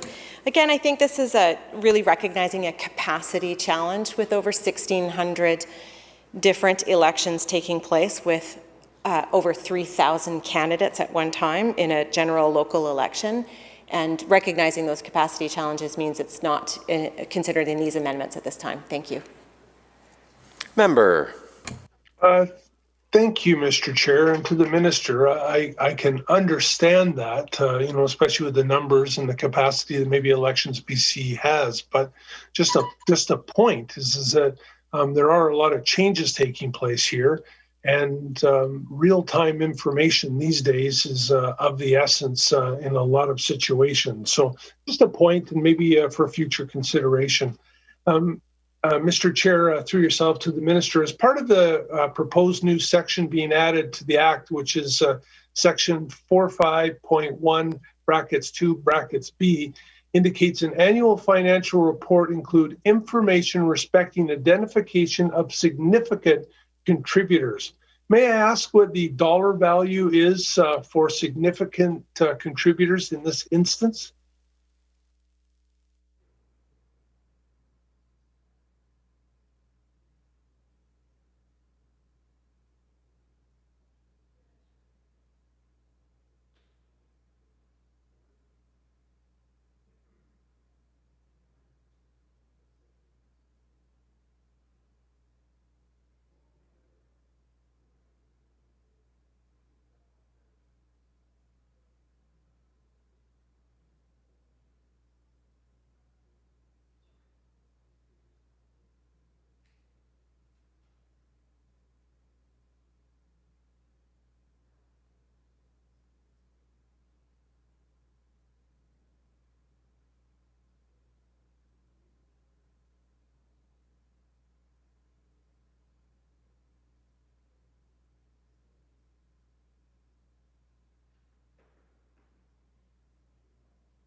Minister.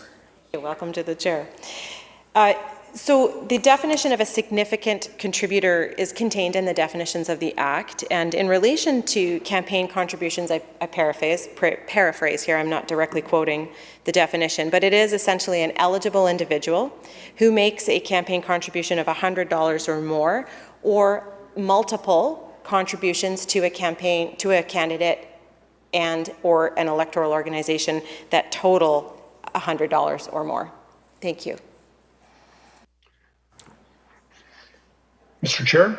Member for Penticton. I'll just assume you want to speak after the minister's done. Would that be correct? Yes, thank you. Okay. And just to follow up, Mr. Chair, through yourself, and welcome to the chair. So, Minister, now with the reporting being required over the period of time between elections, that would include those amounts also, or that would include if a person regularly made a contribution, it would be reportable and as a significant contributor if it's $100 or more over the period of time between the elections on a yearly basis. That's a question, sorry.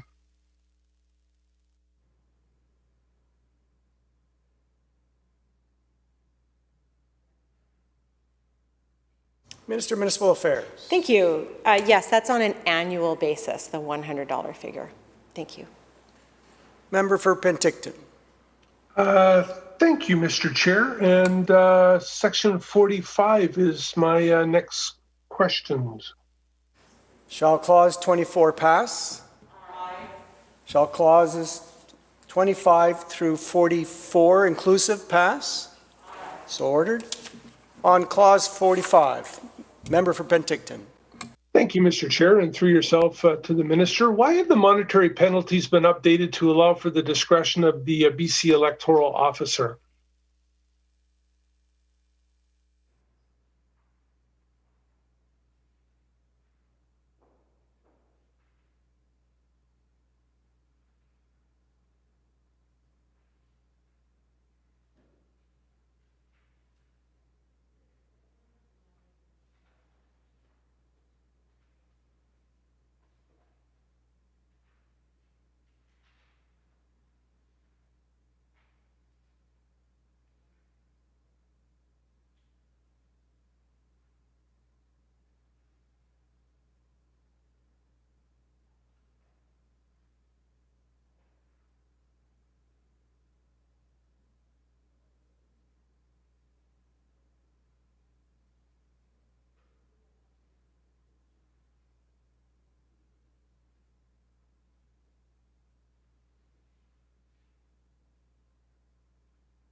Minister of Municipal Affairs. Thank you. So yes, these amendments contain a suite of administrative monetary penalties that are all aligned and to be used on the discretion of the Chief Electoral Officer. We did consult with Elections BC on this, and they are supportive of it. And I would note that what it does is allow the Chief Electoral Officer to look on a case-by-case basis at the specific considerations at hand and ensure that high penalties are applied when it is appropriate to do so. Thank you. Member for Penticton on 45. Thank you, Mr. Chair, and through yourself to the minister. So the discretion is at the Chief Electoral Officer. The appeal process, is there one? And if so, where is that through?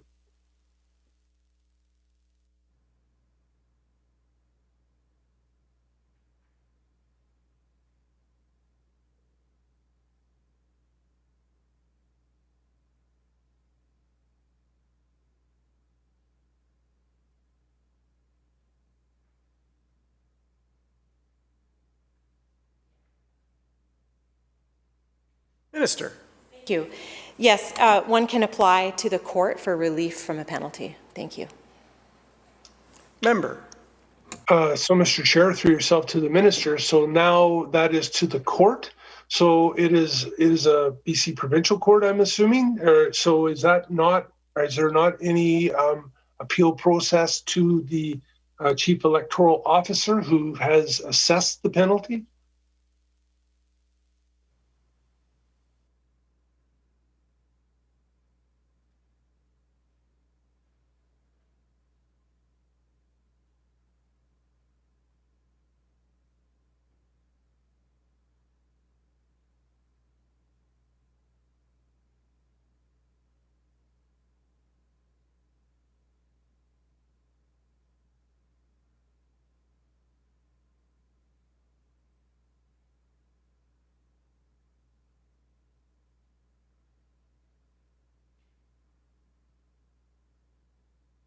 Minister. Thank you. So this is an existing process in the Act. A person who applies for a remedy does so to the BC Supreme Court. Member. Thank you, Mr. Chair. I'm fine now until section 51. Shall clause 45 pass? So carried. Shall clauses 46 through 50 inclusive pass? So ordered. Shall clause 51 pass? Mr. Chair, sorry, I have a question. On clause 51, member for Penticton. Thank you.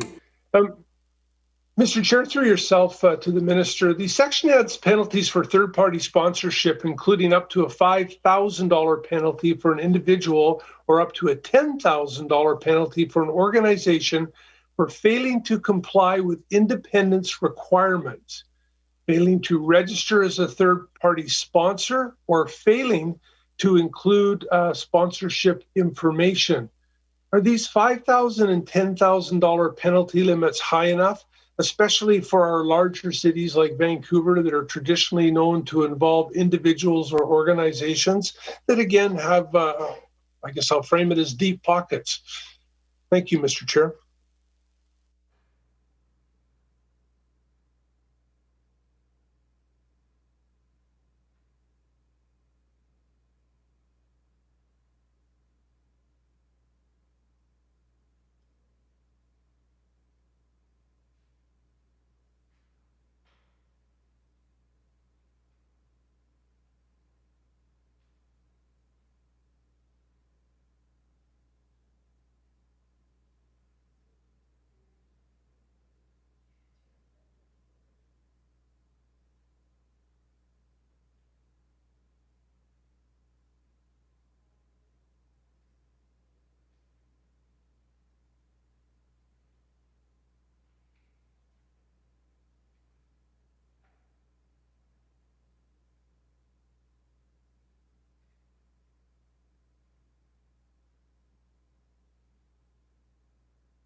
Minister.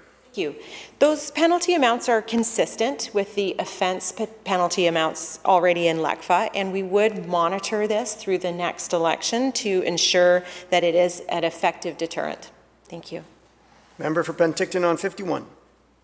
Thank you, Mr. Chair, and through yourself. The minister and myself basically come from smaller areas where I haven't seen where successfully slates have ever really been put forward, and organizations that are behind the scenes. And when I say organizations, and it can be those with interests that in who retains a seat on council or a school board or regional district, or organizations that are out there promoting politics in British Columbia, or promoting opportunities for elected officials and or individuals that would like to become an elected official. One of mine comes to mind is the Columbia Institute. It's well known for putting their views forward to individuals that would like to attain a higher office or attain an elected office. Our institutions and entities like that organization I just mentioned, and I'll say unions and people that have an expressed interest with putting somebody forward, how are they going to be monitored in the process of an election to ensure that all rules are followed?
Thank you. Thanks for the question.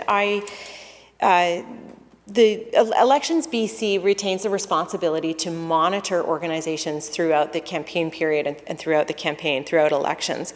So if an organization is behaving as a third-party sponsor, and they should be registering as a third-party sponsor, Elections BC will monitor that. I'll take the opportunity to point out that the amendments we're bringing forward today do introduce new administrative monetary penalties and new investigative tools for Elections BC, and this adds to that oversight and monitoring framework that ensures that people and organizations are playing by the rules. Thank you. Member for Penticton on 51. Thank you, Mr. Chair, and through yourself to the minister. Thank you. Is there a complaint process through Elections BC that you or your staff know of if an issue was to come up and a complaint was put forward, so that that form of that new form of investigation that you've just mentioned could take place?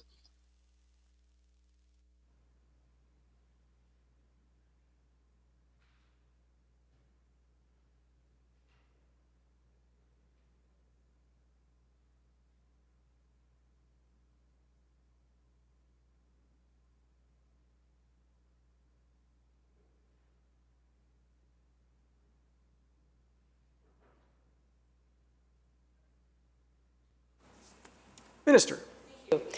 Anybody can contact Elections BC, and on their website there is a process outlined for how to do so. Thank you.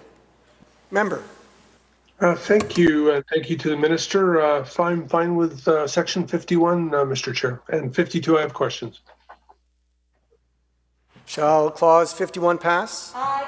So ordered. Shall clause 52 pass? Aye. So, member on 52? Go ahead. Mr. Chair, I have a question on 52. Yes, go ahead. Yeah, thank you. Through yourself, similar to my previous question to the minister and through yourself, Mr. Chair, regarding penalty limits for third-party sponsors, is the $5,000 penalty for an electoral organization entering into a financing arrangement before it is registered, or has the registration suspended been high enough?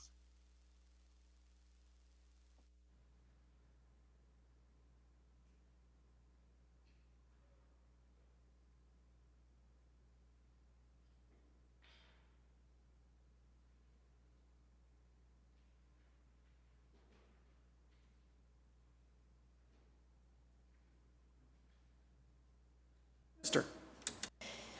Thank you. Like my previous answer, I think this is another case where these amounts are already in LECFA, and we will monitor the next elections to ensure that they are an effective deterrent and set at the appropriate level. Thank you. Member for Penticton. Thank you, Mr. Chair, and through yourself to the minister and our staff. So monitoring it, not only the government is monitoring it, but Elections BC will monitor it. And with the new rules in place, the opportunity to address those issues will also be in place, correct?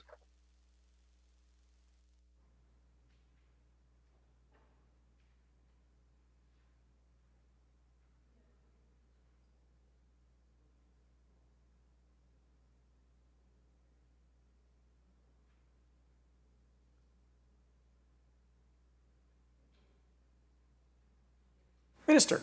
Thank you. Yes, absolutely. And a good opportunity to point out again just how important it is to monitor the local elections, to work with our partners like Elections BC, to hear directly from local governments, to have our staff monitoring the media, to make amendments and bring forward improvements on a regular basis, because the whole point of this is to improve the transparency and accountability of elections and ensure that people remain at the heart of good decision making. And so thank you to the member opposite for the question. Member for Penticton. Thank you, Mr. Chair. I'm fine with 52 till 56 with questions on 57. Shall clause 52 pass? Aye. So ordered. Shall clauses 53 through 56 inclusive pass? Aye. So ordered. On 57, member for Penticton. Thank you very much, Mr. Chair. As part of the proposed new section being added to the Act, the new section is 76.3 brackets 2 brackets A indicates, and I quote, if known by the advertiser the name of the individual or the organization that sponsored the election advertising communication. In what instance would an advertiser not know the name of an individual or an organization that sponsored election advertising communications? Just a question, please.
Minister.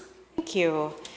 So the way that this is written is to ensure that we capture whether it is a known or unknown advertiser, and that is for completeness. Thank you. Member for Penticton. Thank you, Mr. Chair, and through yourself to the Minister. Minister, why not make it mandatory that advertisers must collect the name of an individual or organization that is sponsoring election advertising communication before the advertisers agree to place the advertisement? And, I just think about sections individual sections that I've just talked about before where this has come up, where you have entities out there that may or may not be supportive of a candidate or are supportive of a candidate on an individual basis. So.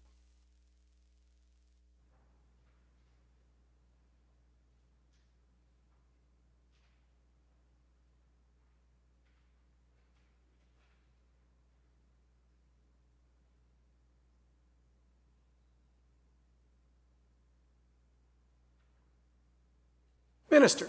Could I please ask the member to repeat the question? Thank you. Would the member please repeat the question? Absolutely, through yourself. Sure, it was. Why not make it mandatory that advertisers must collect the name of an individual or an organization that is sponsoring the advertising communications before the advertiser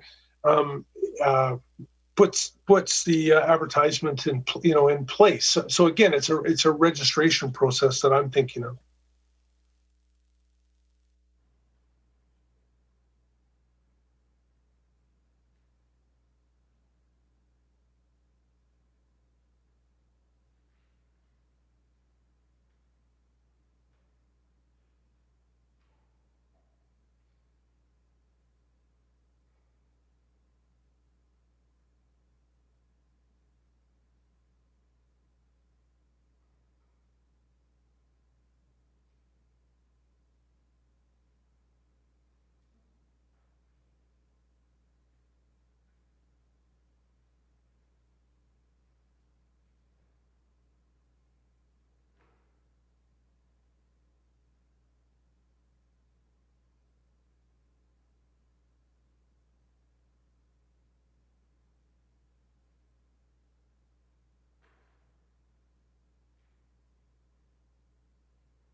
Minister.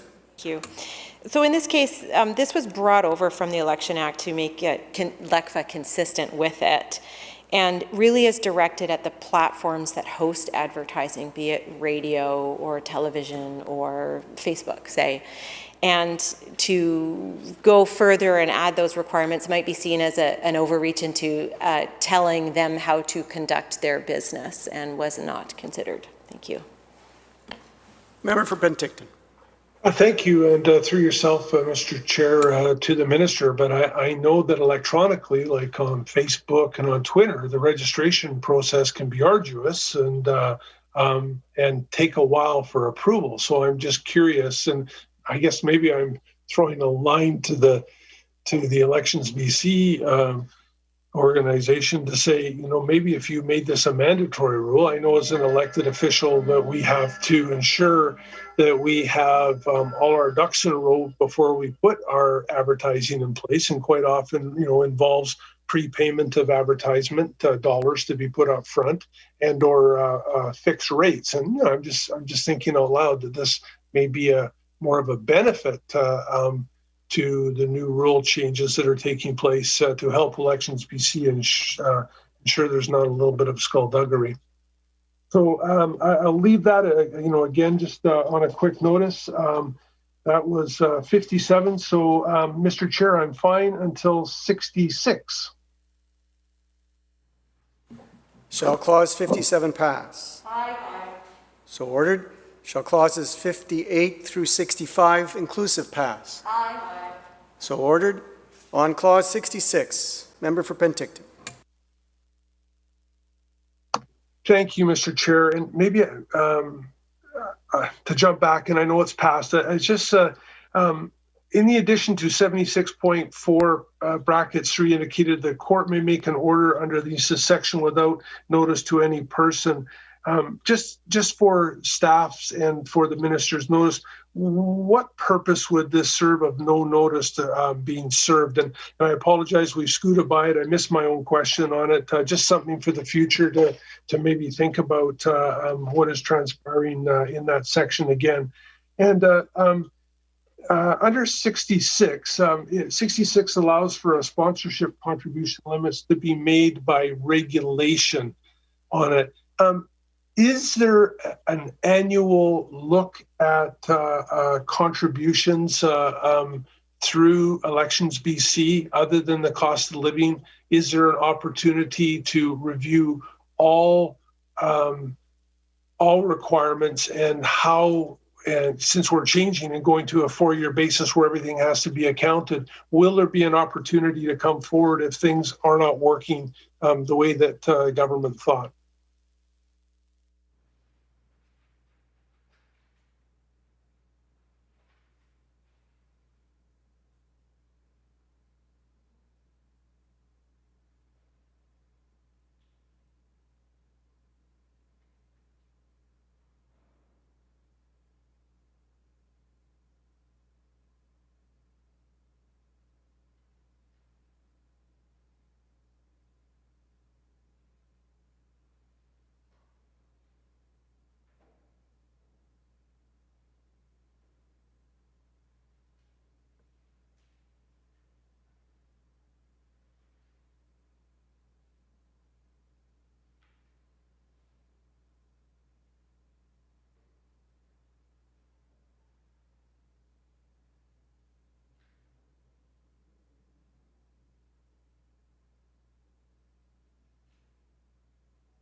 Minister. Thank you.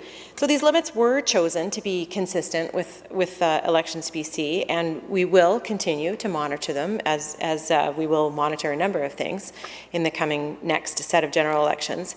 I'll point out too that Elections BC does establish the inflationary component, and if they have feedback on the base amount itself, they will provide that to us. Thank you. Member on 66.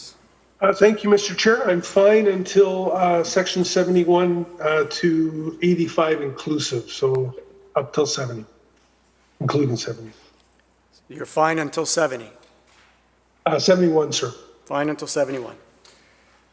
Shall clause 66 pass? Aye. So ordered. Shall clauses 67 through 70 pass? Aye. So ordered. On 71, member for Penticton. Thank you, Mr. Chair, and through yourself, the elimination of the 30-day local residency. May I ask, through yourself, Mr. Chair, to the Minister for an explanation of why this is transpiring?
Minister. So the issue of the 30-day residency requirement was something that we heard from local governments after the last general local elections, and especially from those communities that have more transient populations, people moving in and out. And what we heard about was the disenfranchisement, essentially, of those individuals who had moved from one community to another in the 30 days preceding an election.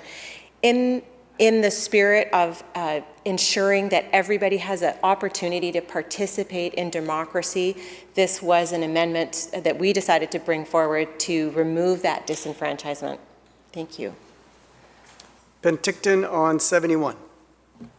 Thank you, Mr. Chair, and through yourself to the minister. Thank you for that. And I would concur that we want to ensure that democracy takes place. But, listen, we're probably talking about a handful of people throughout the province, excluding with students going back to university and or college. So, I just think personally that when you're in a new community and you don't know the individuals that are running, you don't know your school board officials, or you don't know your regional district officials, or you don't know your council officials, it gives you an opportunity to be a little bit proactive and start asking the questions. I don't condemn it or condone it. I'm just curious, about why this would come in, and really, to establish a residency to ensure that an individual or an individual's family are present and really understand about the dynamics of the new community that they've moved into. But I will leave it at that point in time. Thank you, Mr. Chair. And up to 77, no questions at this point in time.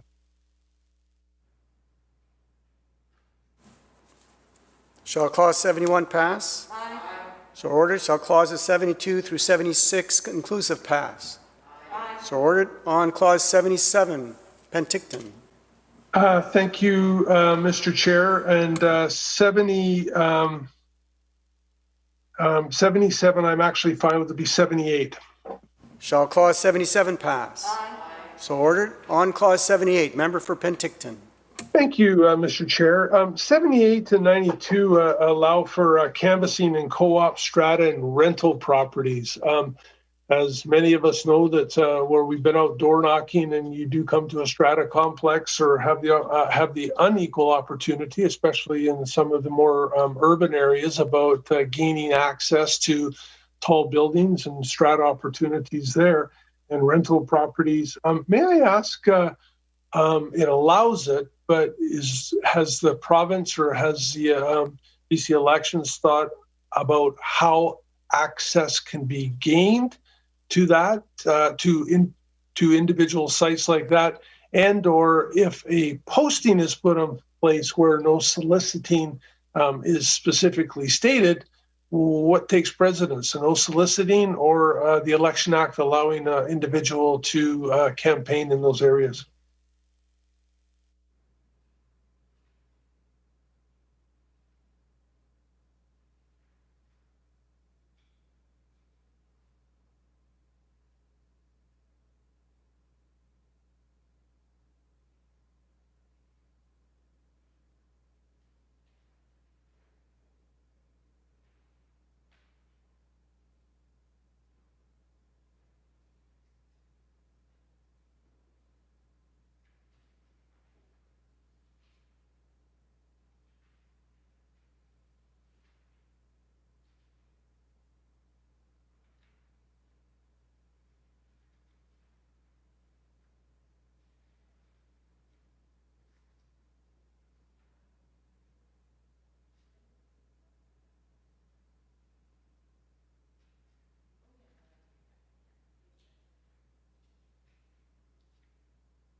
Minister of Municipal Affairs. Thank you. Yes, it is increasingly become important for people to be able to access strata properties, apartment buildings, those kinds of buildings in order to conduct their campaigning activities.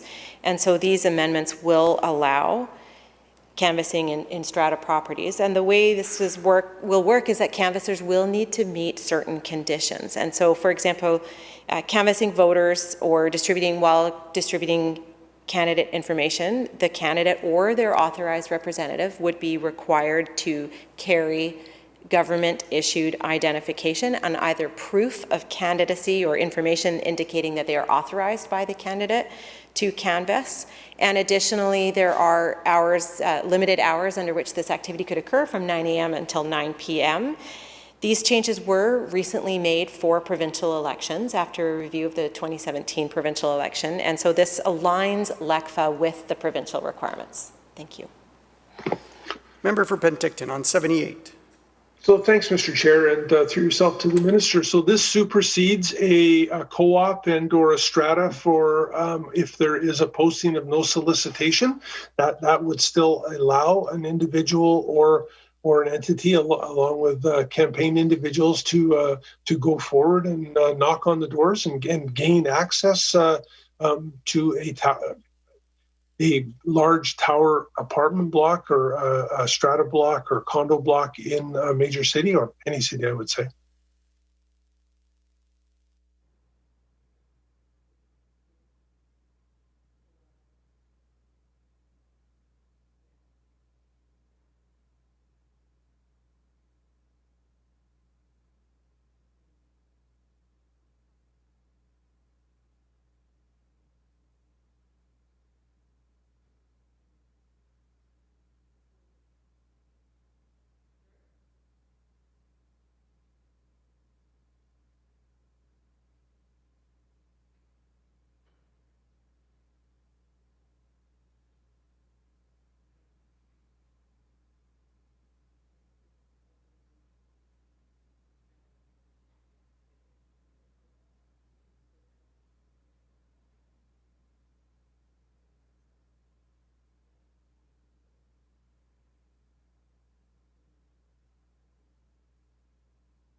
Minister of Municipal Affairs. Thank you.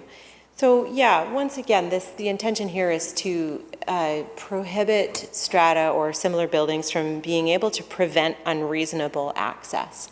So in the case of a no solicitation sign, this applies to candidates or their authorized representatives for the purposes of campaigning or distributing information. Thank you. Member for Penticton. Thank you, Mr. Chair. To the minister, well, I think maybe in the next election, I'm going to ask for somebody for Elections BC to come with me when I knock on that strata door and see what the response will be. But I understand. And to yourself, Mr. Chair, I have no further questions other than a quick comment at the end after adoption. If you have a quick comment, you might want to make it now before I go through the rest of the clauses. Member for Penticton. Okay, well, thank you. I would thank you, Mr. Chair. I would like to thank the minister and especially thank her staff. Who I've had the pleasure of working with over my tenure as an elected official in Victoria. You know, to me, I just hope that these new rules and regulations take into account those outside of the Lower Mainland that may or may not run on slates. You know, British Columbia, there's an awful lot of communities in British Columbia where everybody knows everybody, and I just hope the rules and the regulations don't become too overbearing.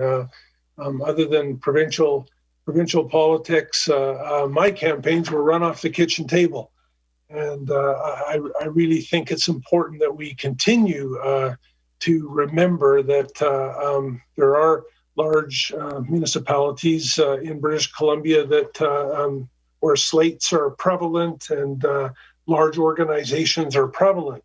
But there is a vast area in British Columbia where individuals run for elected office and they don't have anybody other than themselves or maybe their family. And I really think that needs to be taken into consideration, not only by the government, but also by Elections BC. The minister on several occasions has mentioned democracy, and democracy is incredibly important. And democracy, in my opinion, encompasses everybody. Whether you run with a slate or you have a huge organization behind you, or whether you have your kids stuffing envelopes to get into the mail. So once again, I would really like to thank the minister. I look forward to working with her for all the citizens of British Columbia on this file that she has. And again, would really like to thank her staff that have done an admirable job of bringing this forward. And I look forward to ensuring that the next election that the new rules are in place with is run fairly and is run without too many obstacles through regulation, so that quote unquote democracy can take place all through British Columbia. So thank you, Mr. Chair, and thanks again to the minister. Members, on Clause 78, shall Clause 78 pass? Aye. Shall Clauses 79 to 102 inclusive pass? Aye. So ordered. Shall the title pass? Aye. So ordered. Minister? I move that the committee rise and report the bill complete without amendment. Members, you have heard the motion. Please have your voting cards ready. On the motion that the committee rise, report Bill 9 complete without amendment. Those in favor? Aye. Any opposed? Seeing none, carried.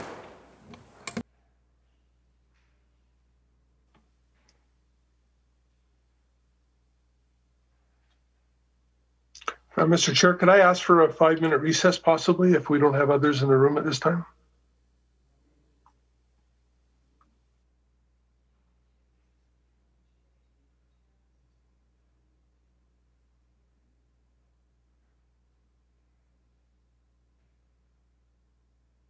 Committee Chair.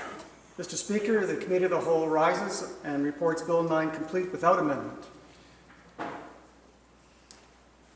Minister, when shall it be read third time? Yes. Now, Mr. Speaker.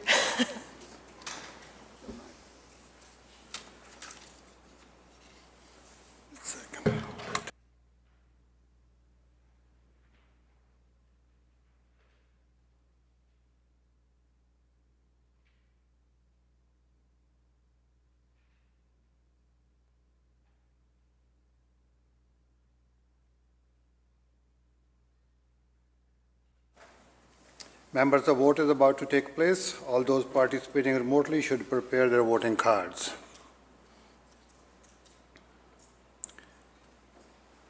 The question is, third reading of Bill number 9. All those in favor indicate aye. Aye. Those who oppose indicate nay. Motion carried. Bill 9, Local Election Statutes Amendment Act 2021 is passed.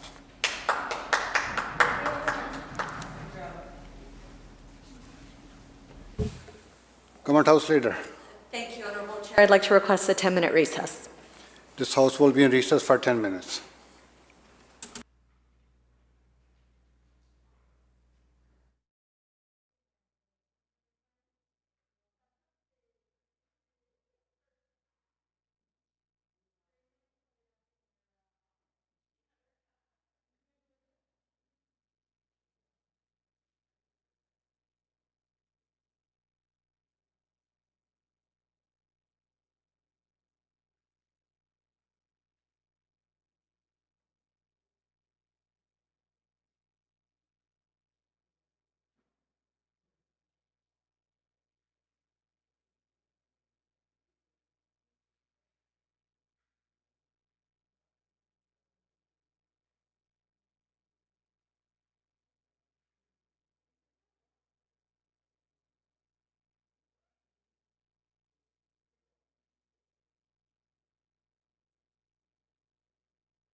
Calling the House back to order, Government House Leader. Thank you, Honourable Speaker. I call continued committee stage Bill 5. Committee Chair.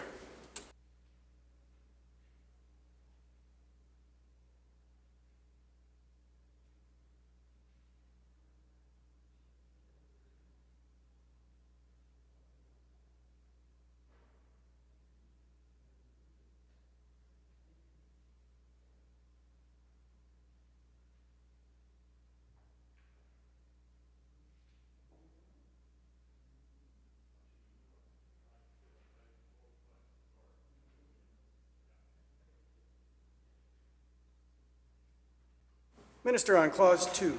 Thank you, Honourable Speaker. Because this is a three-clause bill, and we've dealt with Clause 1, and Clause 3 is on commencement, so the bulk of it, well, everything else is based in Clause 2. And so we've been having, and the easy way to deal with it is sort of deal with the questions as they come up, because they kind of bounce around within that section. And anyway, in our discussions yesterday, we were talking about tabling reports that are being public and having access, and I indicated that yes, of course, the reports will be public, and yes, they'll be tabled by ICBC, but I also said that I expect as Minister to be tabling those reports in the House. And so I want to make it clear that that is something that will take place, and therefore I have shared with my colleague across the way an amendment that will make absolutely clear that that is what is to happen. And so I would move the amendment that I have provided to do just that. We'll take a moment while the amendment is circulated.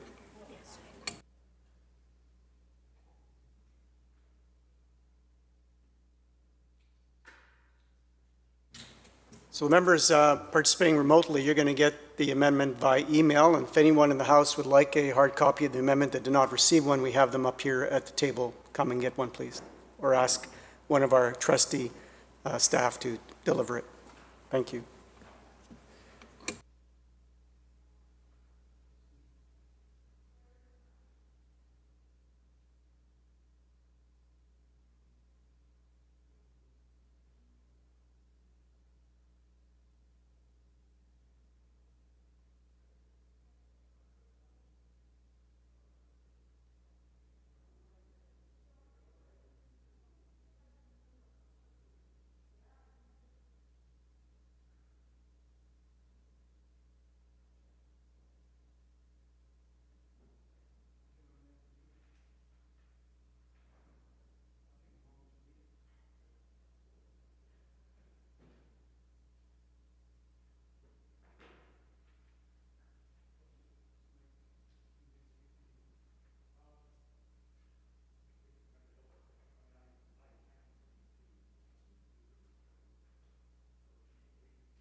So, Government House Leader, on the amendment. Thank you, Honourable Speaker. So the proposed amendments to sections 59, 60, and 61 in Part 3 relate to the reporting duties of the Fairness Officer in the Corporation and submission of specified reports to the Minister and the Legislative Assembly. Section 59 will provide that the Fairness Officer must submit a report to the Board of ICBC regarding the number of complaints that were filed, the number of complaints heard by the Fairness Officer, and any other prescribed information. The proposed amendment requires that the Fairness Officer must also submit that report to the Minister, and the Minister must lay that report before the Legislative Assembly if it is in session, or file a report with the Clerk if the Legislative Assembly is not in session. Section 60 requires the Fairness Officer to publish the rules made under Section 58 and the report submitted under Section 59 on a publicly accessible website maintained by or on behalf of the Fairness Officer. The proposed amendment continues to require the Fairness Officer to publish the rules under Section 58 and to publish the report under Section 59, but the report under Section 59 is only published after the requirement to table the report with the Legislature has been met. Section 61 requires the Corporation to submit an annual report to the Minister no later than August 31st in each year, which includes a summary of ICBC's responses to any recommendations of the Fairness Officer in the previous fiscal year and any other prescribed manners. The annual report must be published on a publicly accessible worksite. The proposed amendment adds a requirement for the minister to lay ICBC's report before the Legislative Assembly if it is in session, or file a report with the clerk if the Legislative Assembly is not in session. It also requires the report to be published on a publicly accessible website only after the minister has tabled the report with the Legislature. This proposed amendment provides for even further accountability and transparency by putting the fairness of the officer's report and ICBC's responses in front of the House. And I think it makes it clear yesterday that when I committed to the House that would take place, that in fact this will happen. Member for Prince George Mackenzie on the amendment to clause number 2. Yeah, thank you, Chair. So just very much appreciate the Minister listening to our comments yesterday and providing the amendment here today. We're in favour of that.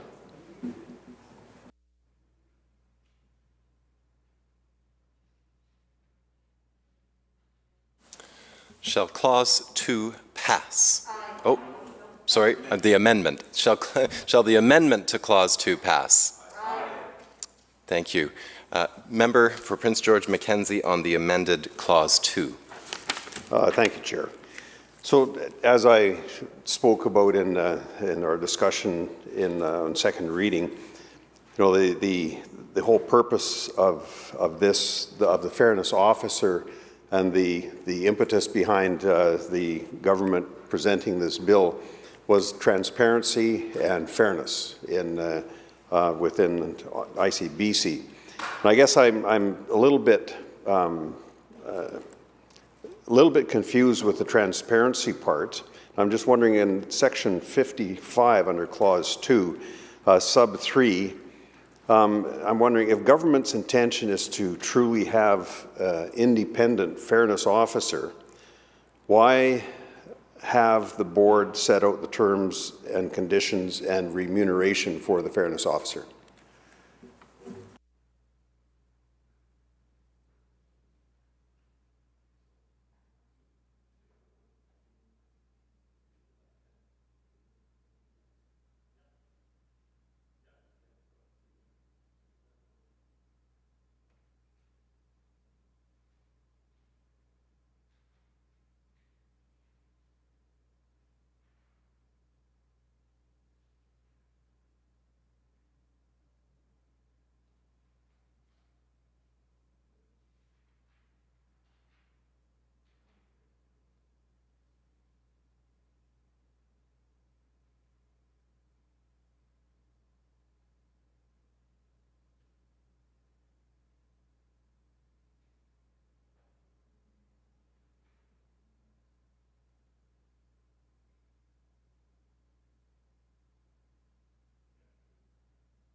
Minister. Thank you, Honourable Speaker. Well, the Fairness Officer is going to be working within ICBC. They're going to be working obviously closely with the board to ensure that ICBC's processes are fair and that they will be responsible for providing the resources necessary for the officer to fulfill their mandate.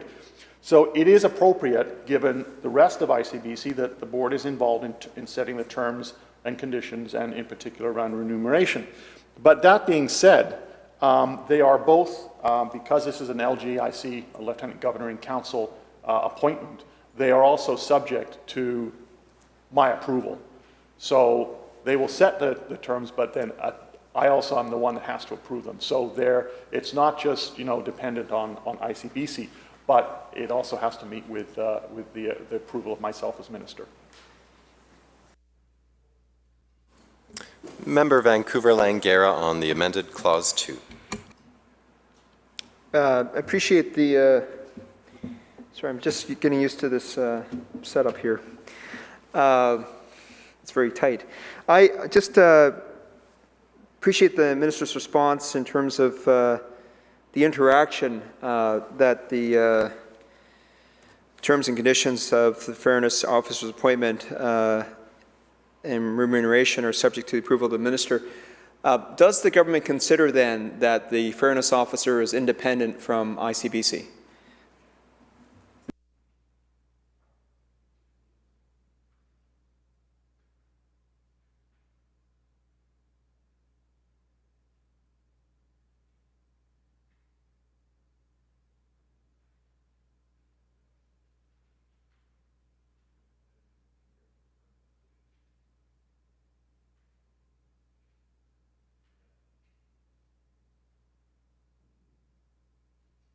Minister.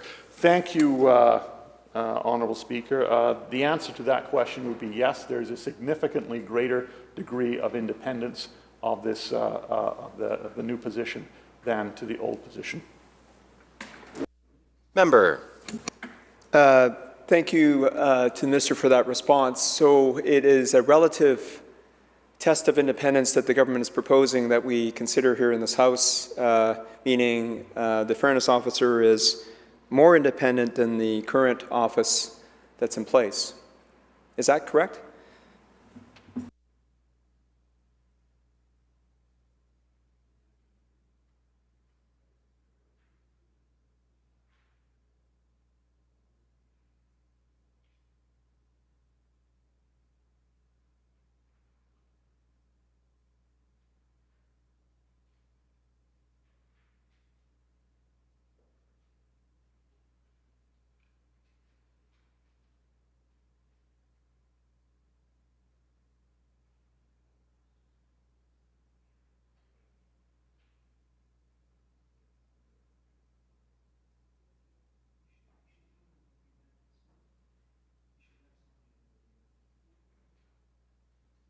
Minister. Thank you, Honourable Speaker. So the answer to your question, Honourable Member, would be yes. And just in terms of how that takes place, the Fairness Officer will have a greater degree of independence from ICBC. In part, one, it's appointed by government. Terms and conditions, including remuneration, are subject to the approval of myself as Minister. The Fairness Officer's mandate will be in legislation. And in the terms of the budget, a process will be laid out in the regulations where if there's a disagreement between the officer and the board on what is necessary for the officer to fulfill their mandate, the officer can submit a special report to the minister regarding the budget. This will provide the minister with the opportunity to bring a resolution to any dispute between the budget that the officer requires and if there's a potential dispute with the board. The goal is not to create an additional office, independent office, similar to the ombudsperson, who still, has the ability to look at issues as well. So that's why I make the point that it is more independent in answer to your question. Member.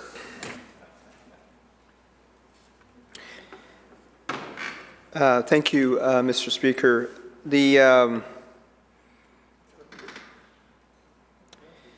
There's a couple ways to come at the response of the government here. In this particular provision of Clause 2, then, why have the board set the terms and conditions and the remuneration of the Fairness Officer? If the objective of the government is to achieve greater independence for the Fairness Officer, why have this provision set out this way in this manner?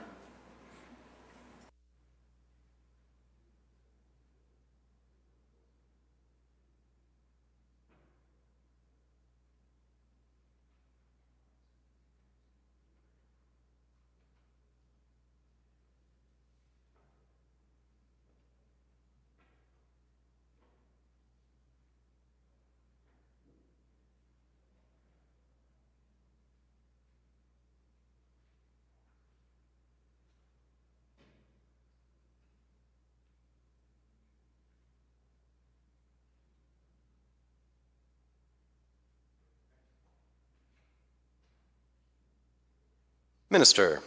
Thank you, Honourable Speaker. And I'll just reiterate, the points I made a moment ago, and that is, one, the officer works within ICBC. They will work within that structure, so they work closely with the board, who have, remuneration policies in place with ICBC. And at the same time, it is an LGIC, a Lieutenant Governor in Council appointment. And so I will, as Minister, have to approve any remuneration package that is put in place. At the same time, in terms of the independence, as I said a moment ago, there's also will be a mechanism whereby if the fairness officer believes that the budget is not adequate or there is an issue with the budget that's required for them to be able to do their job, then I as Minister, there will be a mechanism where I as Minister have the ability to resolve any issues on that basis. And I think we've made it clear by legislating this in terms of the mandate that we have made it clear that this is an officer who has a mandate and is significantly has greater independence than the previous position. Member. Just because the minister in his response, again, perhaps for the second or third time, certainly for the second time, referred to this relative measure that this fairness officer has greater independence than the current setup, which, again, the member from Prince George Mackenzie had questioned quite a bit in his second reading speech in terms of the current arrangement. We know, of course, that in the context of the no-fault regime, there's a greater onus on this fairness officer in at least the way the government has positioned this office. It was supposed to give peace of mind, in the words of the Attorney General,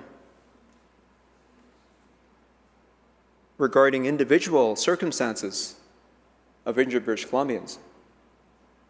And that is not a procedural, systemic issue. That's a specific issue relating to a specific individual dealing with ICBC.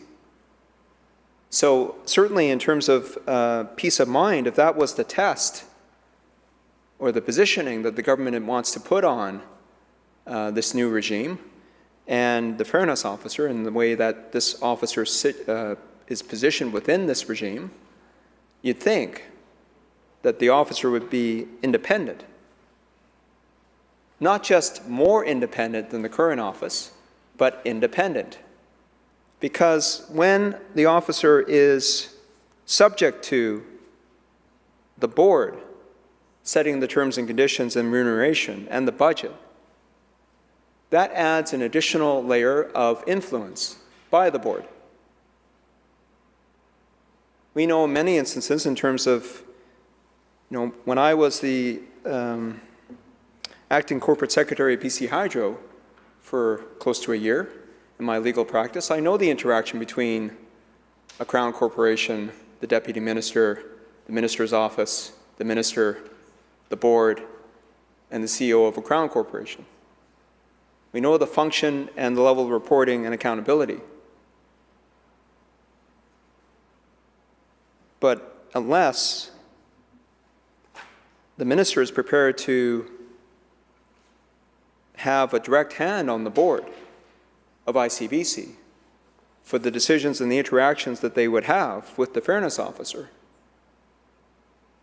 unless I'm hearing from the minister that, or anyone who serves in his capacity in the future, that they're going to have that hands-on oversight of the board of ICBC to ensure that the independence of the fairness office and the officer him or herself, I'm not seeing that in this bill. I don't see that, and I appreciate that the minister did listen to our concerns relating to ensuring that the report is publicly available, and he made that adjustment to the bill. But I dare say that there are other adjustments that are necessary for this bill to at least clarify the independence of the fairness officer.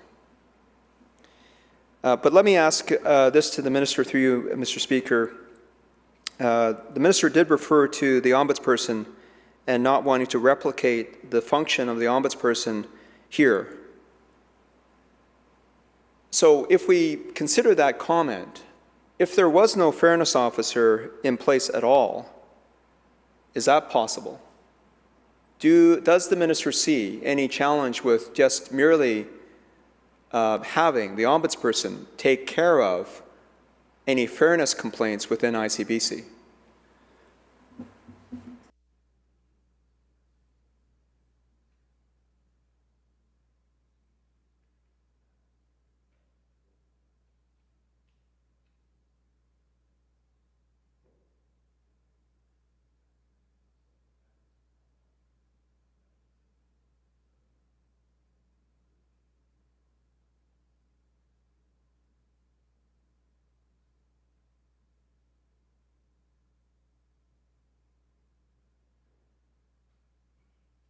Minister. Thank you, Honourable Speaker.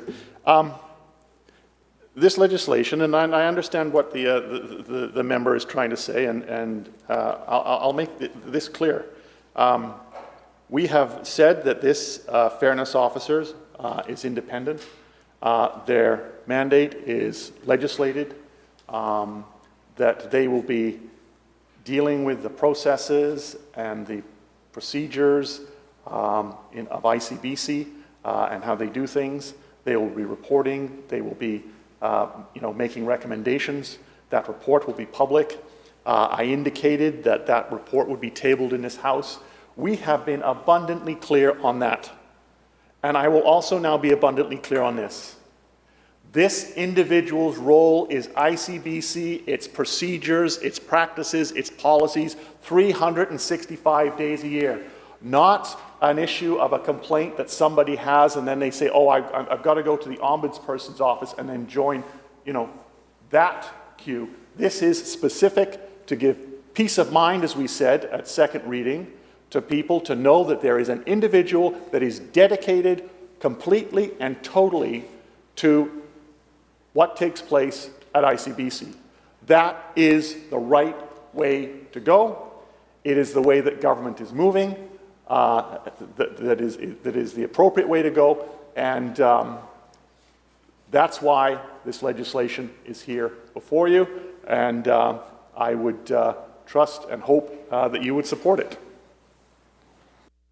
Member Vancouver-Langara. And I most certainly, Mr. Speaker, appreciate the last response from the Minister in terms of the confirmation about the difference between the Ombudsperson as an officer of this Legislative Assembly, duly appointed with the Ombudsperson's own separate act,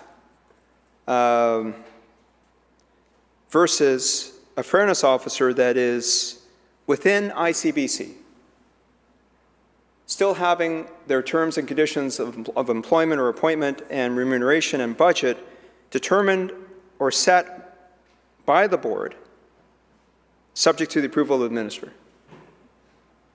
And as the Minister just said, it's 365 days of the year. I understand that. That is the way, again, the government positioned when the Attorney General stood here in this House and in front of the media and announced the fundamental change to the insurance system of our province. The Fairness Office was a key component. As I discussed in my second reading speech, the Civil Resolution Tribunal was another key component. But as we learned from the Chief Justice of our province last week, it was ruled unconstitutional.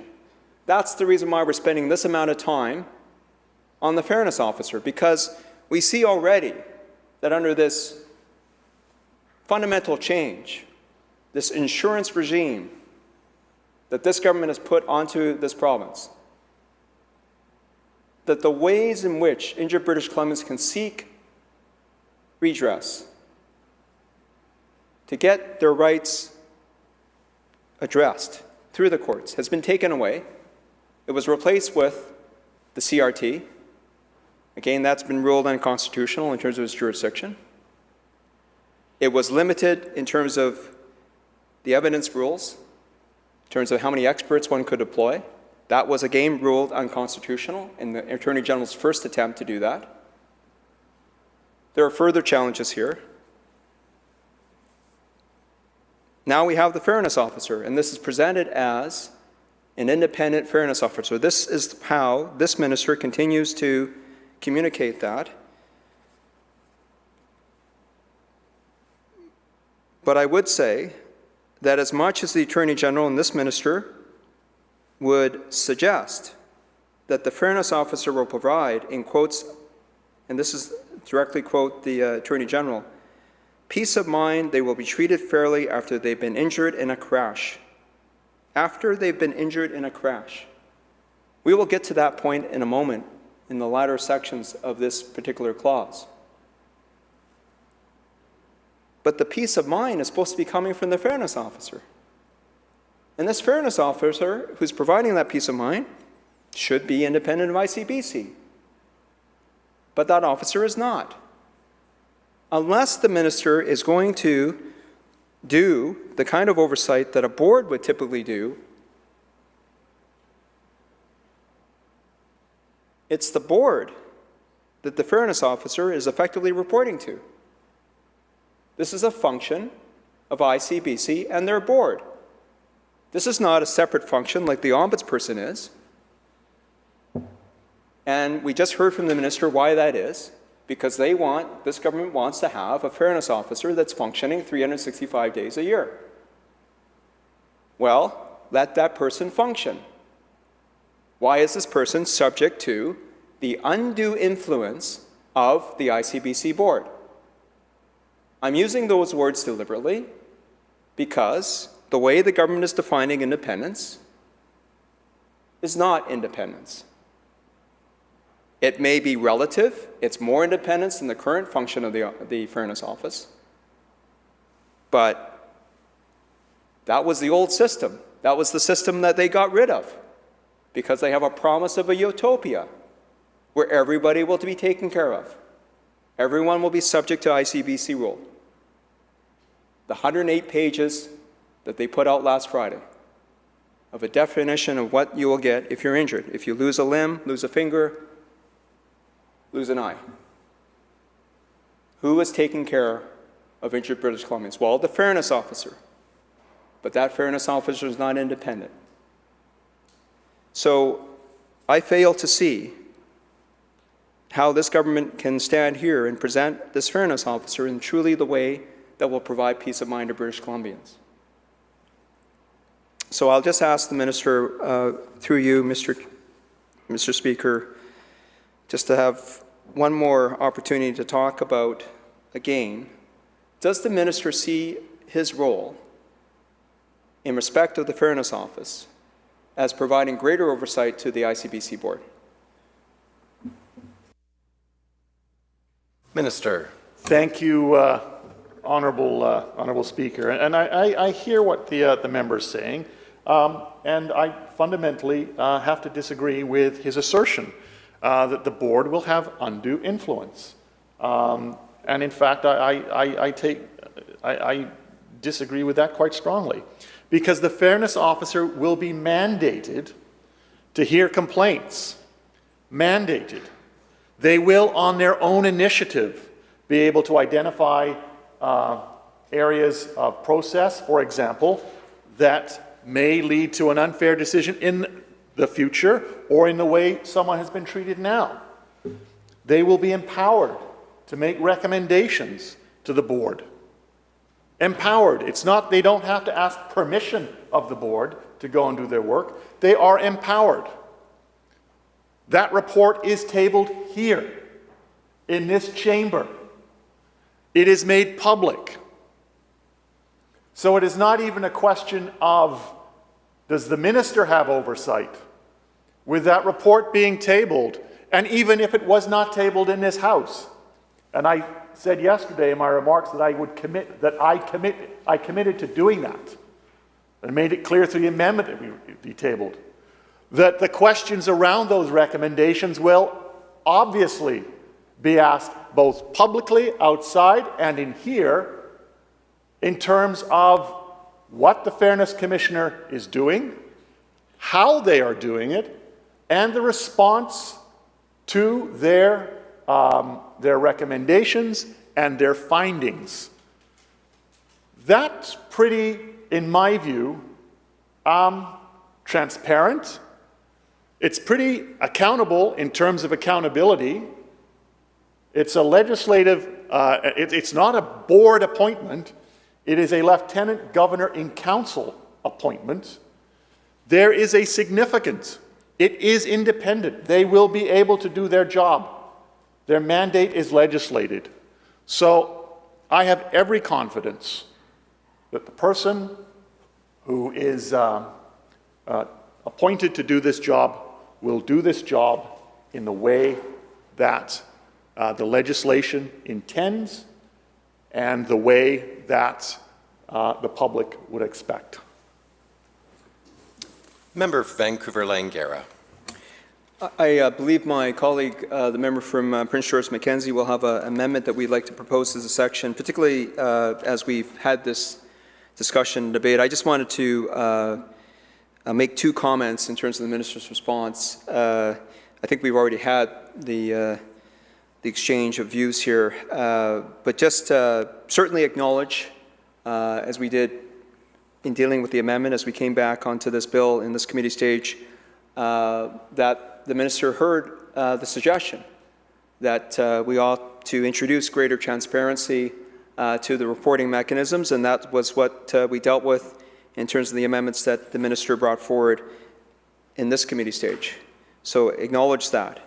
The minister made reference to certainly an area of concern that I know the leader of the third party and ourselves here will have some question about further, but I just wanted to stop on it because, again, I'm not talking about greater transparency. We dealt with that, so thanks very much. I'm talking about independence. And why am I talking about independence? Because the minister in his response just said something that is a point of contention, which is, yes, the fairness officer can look at recommendations for what happens in the future, but he also suggested and used these words, which I asked him to reflect on in future responses to us. He said, as to how people would be treated now. I just stop on the words treated now.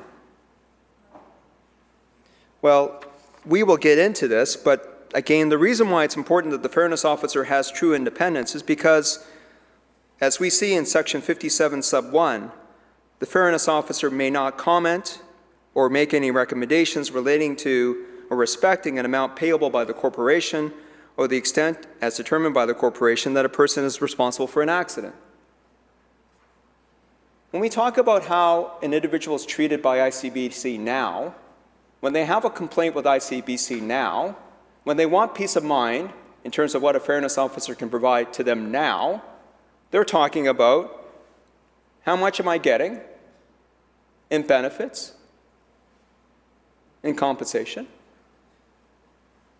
and who is responsible, the fault determination. When the member from Richmond South spoke in his second reading speech, he talked about an unfortunate accident that he was involved in, where he was found at fault. He said, really happy to see this fairness officer come into place, because I wish they had that back when I was dealing with my injury.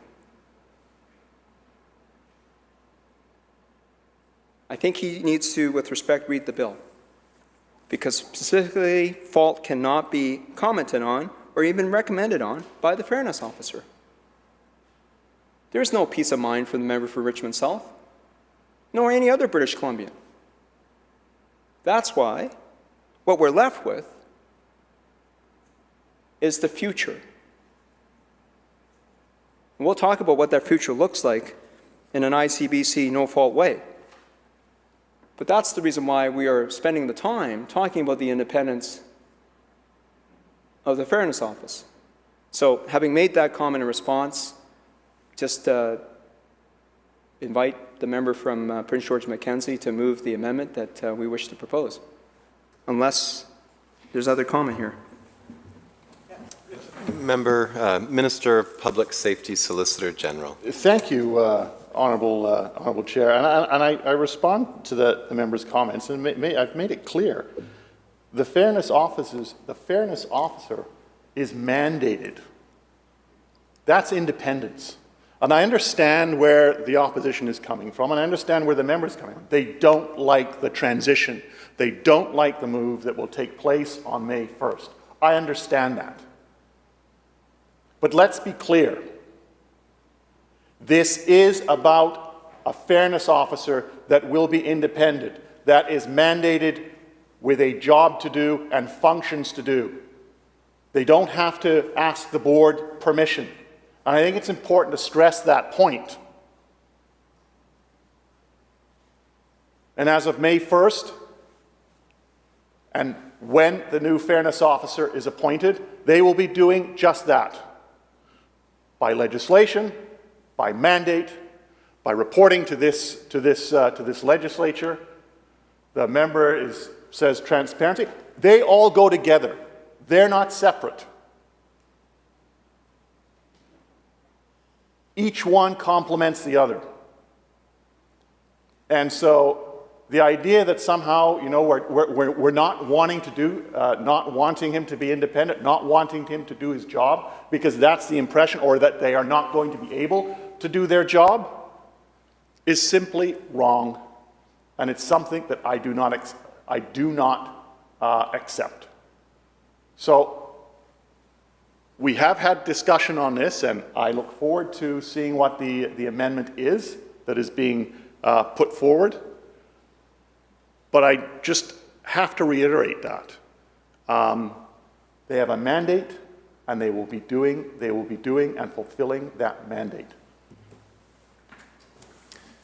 Leader Third Party, member for Cowichan Valley. Thank you, Mr. Speaker, and I'm finding the discussion and the debate very interesting. And I, in my second reading speech, talked about other Crown corporations that have some measure of oversight, which is perhaps what might be what we're describing this fairness officer's role as, is an oversight role. We have, for example, ministries with independent offices that operate, for example, the representative for children and youth, operating as an independent officer, but looking at the operations of Ministry of Children and Families. And I think that the concern that is being expressed around the independence, but also the effectiveness of this role, stems in some part to the fact that we see other roles, other oversight bodies that maybe aren't as effective as we'd like them to be, but then also stepping back to the fact that we now need these oversight roles or these fairness officers for Crown corporations that are supposed to be serving the public and that are failing to do that in some way, shape, or form, and so therefore we're putting in this next layer. So we're layering up instead of possibly dismantling. The issue around the fairness officer, I think that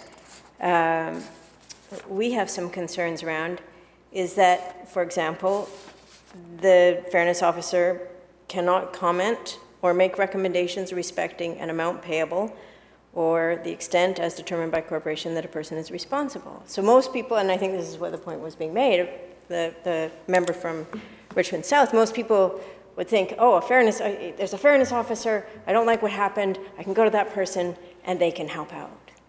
But that's not really what this is. When we look at the Act, that's not going to be the role of this person.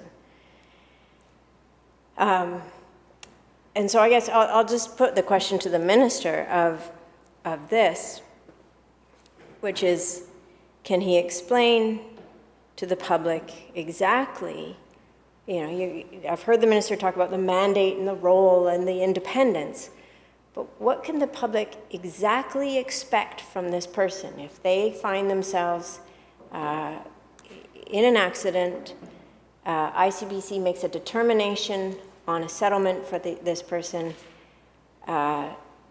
they're not satisfied with what has happened, what exactly would the fairness officer be able to do in that circumstance?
Minister. Thank you, Honourable Speaker, and I appreciate the member's question. So the fairness officer, let's say yourself, for example, you were not happy with the benefits that you felt that you should be receiving. You would be able to go to the fairness officer and make your complaint.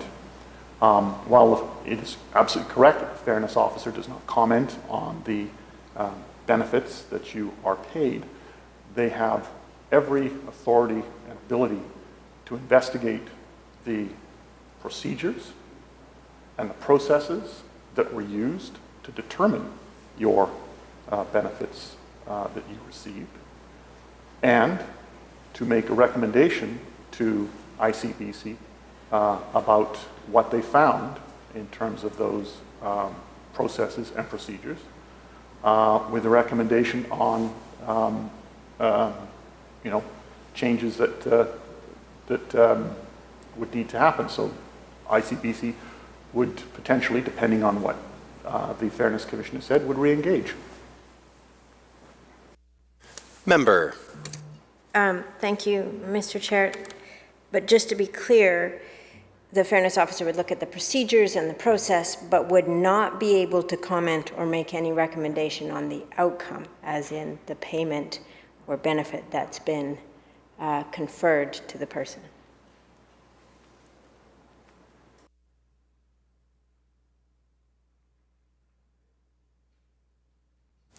Minister. Thank you, Honourable Speaker. That is correct, and that's been clear from the beginning in the legislation and in the second reading of the bill. Member Prince George Mackenzie. Thank you, Chair. And I'll wait just for a second before I introduce the amendments. As we're on the topic of fairness now, that was That was one of the issues that I wanted to speak about. I guess I asked the question, what is fairness? How is fairness defined? Because it's a very, it could tend to be a very subjective term.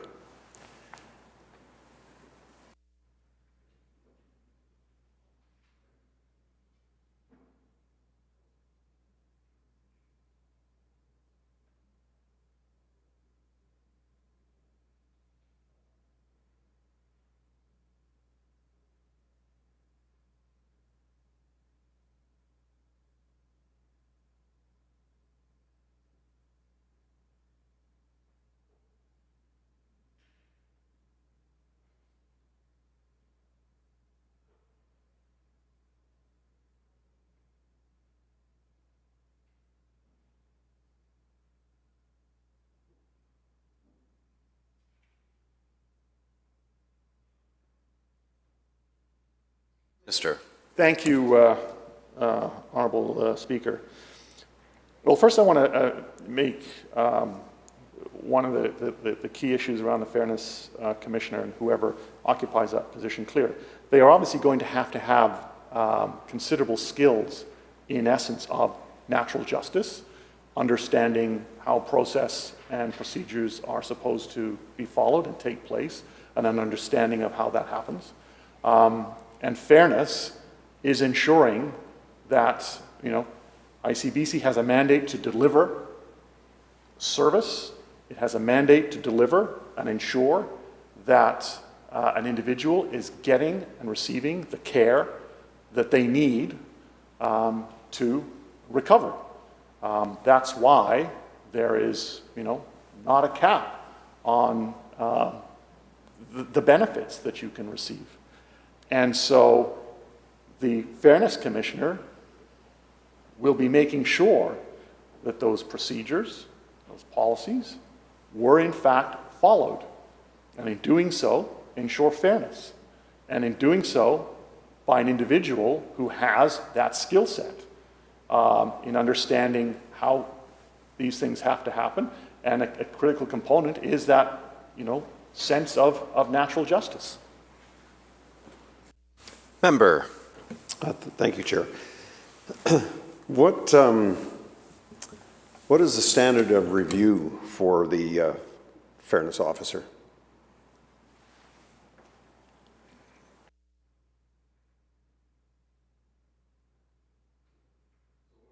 Member. The Fairness Officer would be looking at most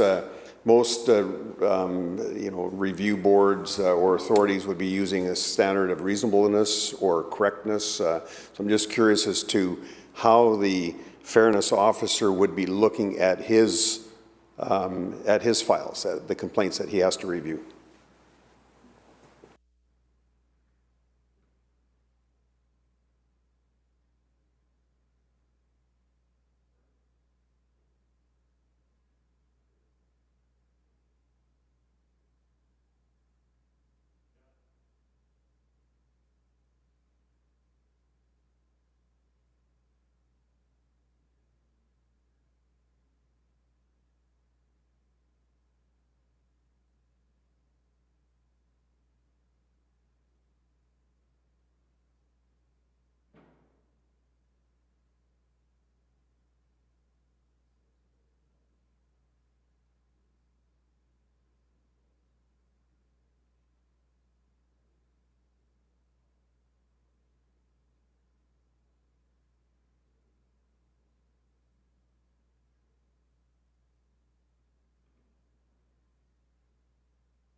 Minister.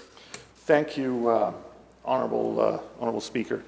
So again, as I said a few moments ago, it comes back to the skill set of the individual so that they understand that process of natural justice and fairness, that the processes and the procedures of ICBC are in place and that they are being followed properly, that people have the ability to be heard and to be listened to, and that puts in place that they have been treated fairly by not just by ICBC, but its processes and procedures are in place, are designed to ensure that people are treated fairly. And so the Fairness Commissioner will have that ability to ensure that that is in fact what is taking place. And if they feel it is not taking place, then they can make recommendations. And those recommendations have to be responded to. And those recommendations and those responses come back and are made public, both at ICBC and in this chamber. Member. Thank you, Chair. So the Fairness Officer is tasked with investigating and making decisions on whatever the results of his or her investigation is. Now, what I don't see outlined in this particular bill is where's the procedural fairness that's built into the Act, but also what does the Fairness Officer base his decisions on? Is it reasonableness or is it correctness in the process?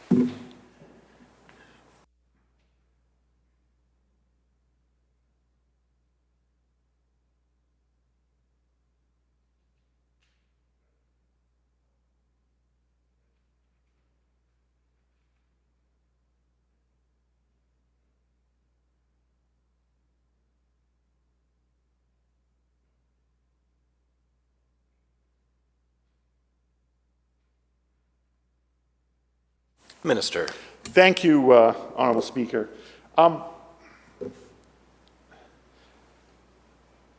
This position is about ensuring fairness and that people have been treated properly. The Fairness Commissioner is not a judicial position. They're not a judge. What they are is there to ensure that if individuals have a complaint or concern, that complaint is investigated, that people are treated fairly, that they ensure that the proper procedures and processes were followed in the determination of whatever the complainant is. And as my colleague, the leader of the third party, said, about what benefits that they were to receive. Or how they were treated in the determination, of those benefits, and will make recommendations. And I think, that is crucial. And the fact that this position is being legislated and mandated in the way that it is, says to ICBC that this is a critical component in terms of what happens from May 1st, and how people can expect to be treated in terms of receiving the care that they need, for as long as they need it, and that there is a mechanism, if they have a concern, that will ensure that they have been treated fairly. And it comes back to that, as I said in the start of this discussion, this exchange on these particular questions, that the individual occupying this position, clearly as their skill set, will have very strong skills in this area in terms of how fairness is dealt with and how natural justice is a key component. Member Prince George Mackenzie. Thank you, Chair. So we have a Fairness Officer who is appointed through an order in council, who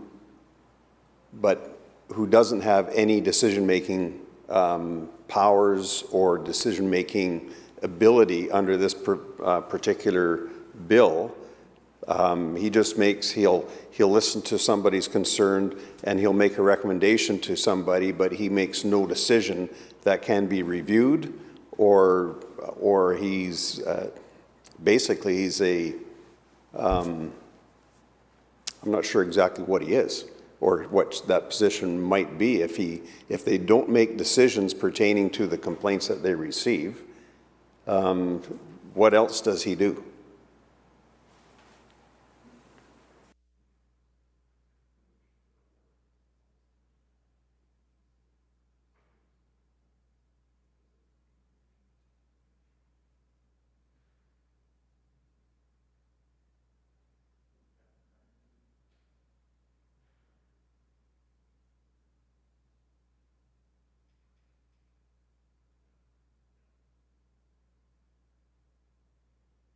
Minister. Thank you, Honourable Speaker. Again, I'll repeat that ability to make recommendations is significant. It is important because those recommendations, one, cannot be ignored. They have to be responded to.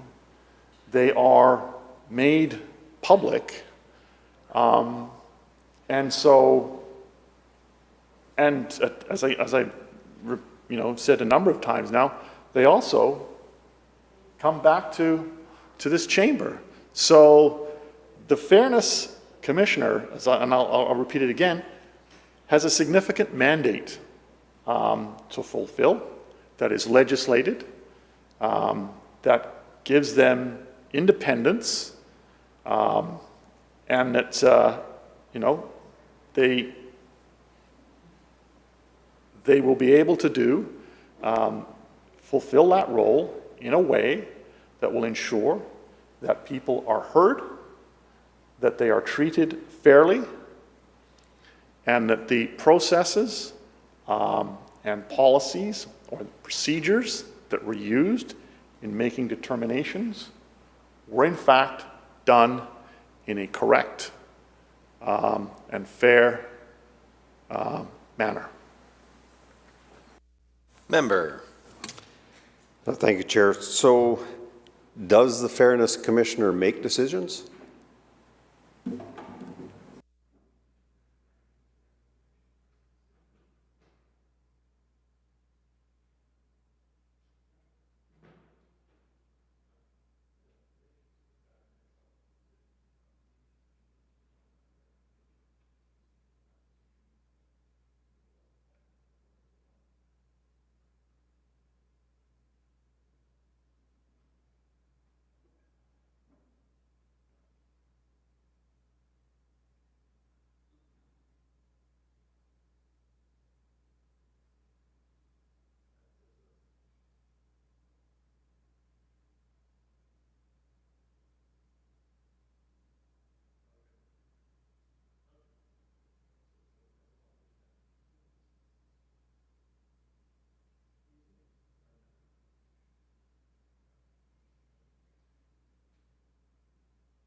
Minister.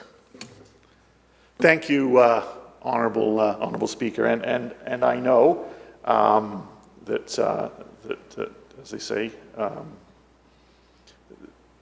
that there seems to be some issue with the opposition on whether or not the fairness officer has what power they have. And I'll just repeat again, and I think it's pretty significant power, which is to make a recommendation, to make an assessment of what took place, what policies, what processes, how they were followed. Were they followed in the appropriate way? And then from that work, they will make a recommendation.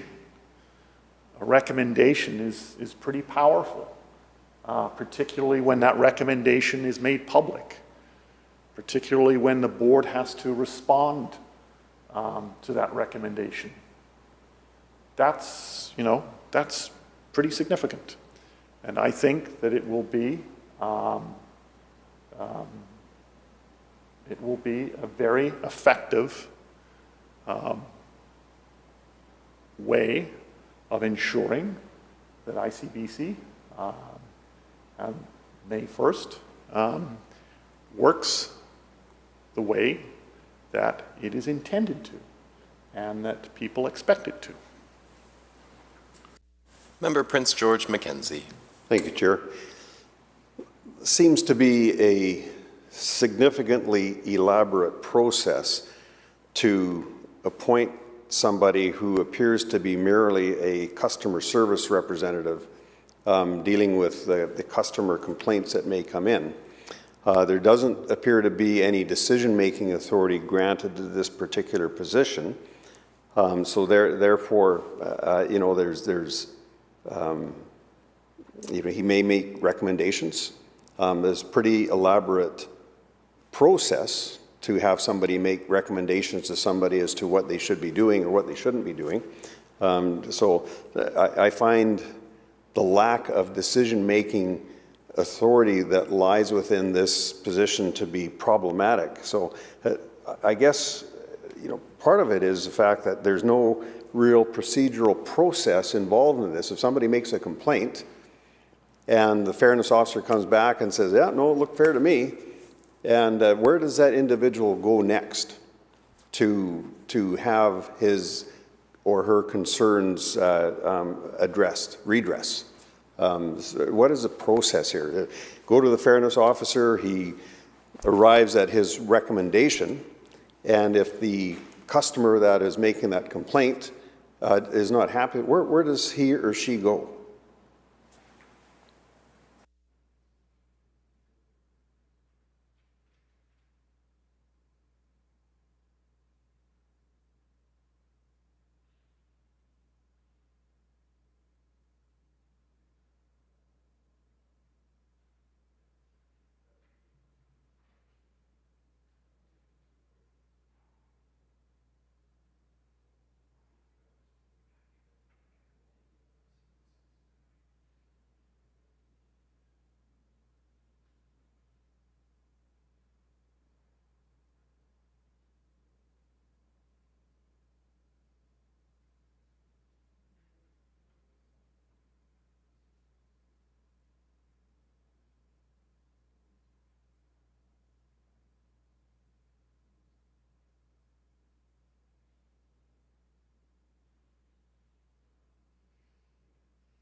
Minister of Public Safety.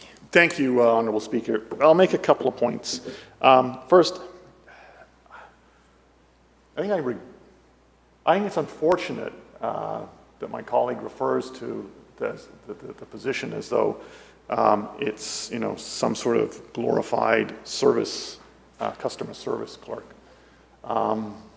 because that is simply incorrect and is simply not the case. The individual occupying this position will have to have a considerable skill set in terms of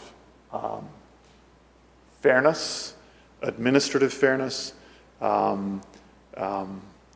natural justice, an understanding of procedure and process that are used into making a determination of a benefit, for example, that they will be making recommendations that are public, that will be scrutinized, that will have to be responded to.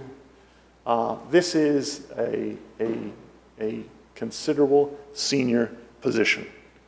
And as I have said, I have every expectation that the person in that position will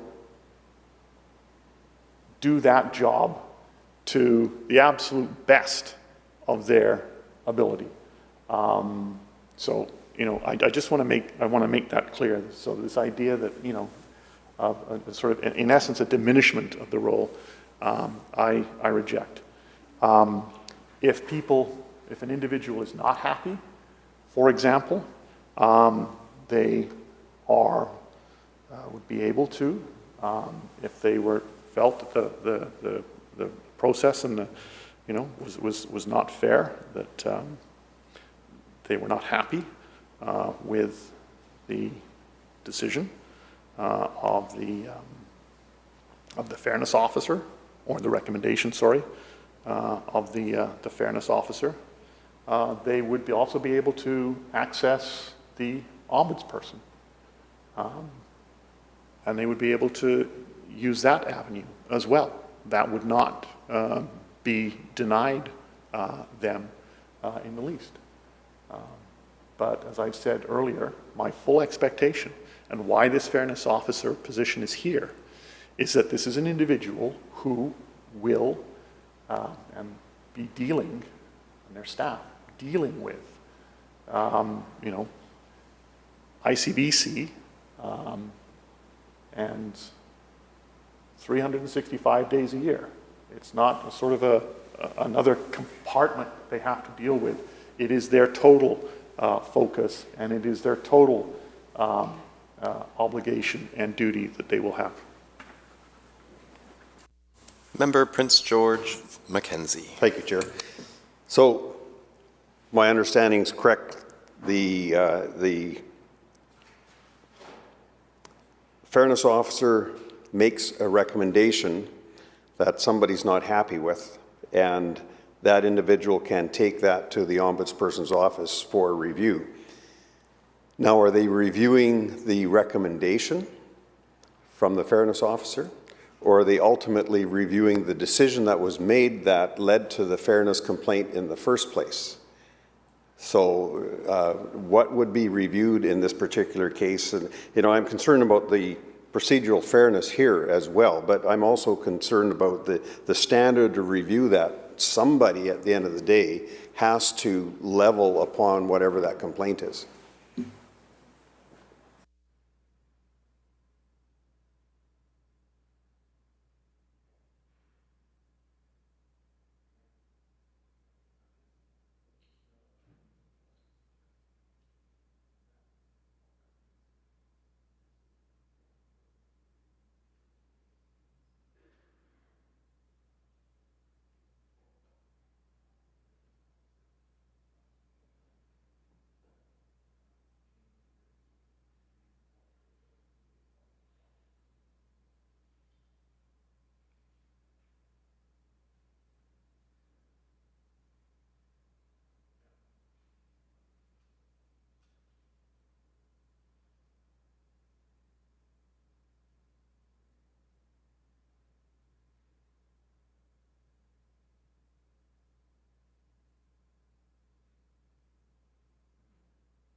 Minister. Thank you, Honourable Speaker.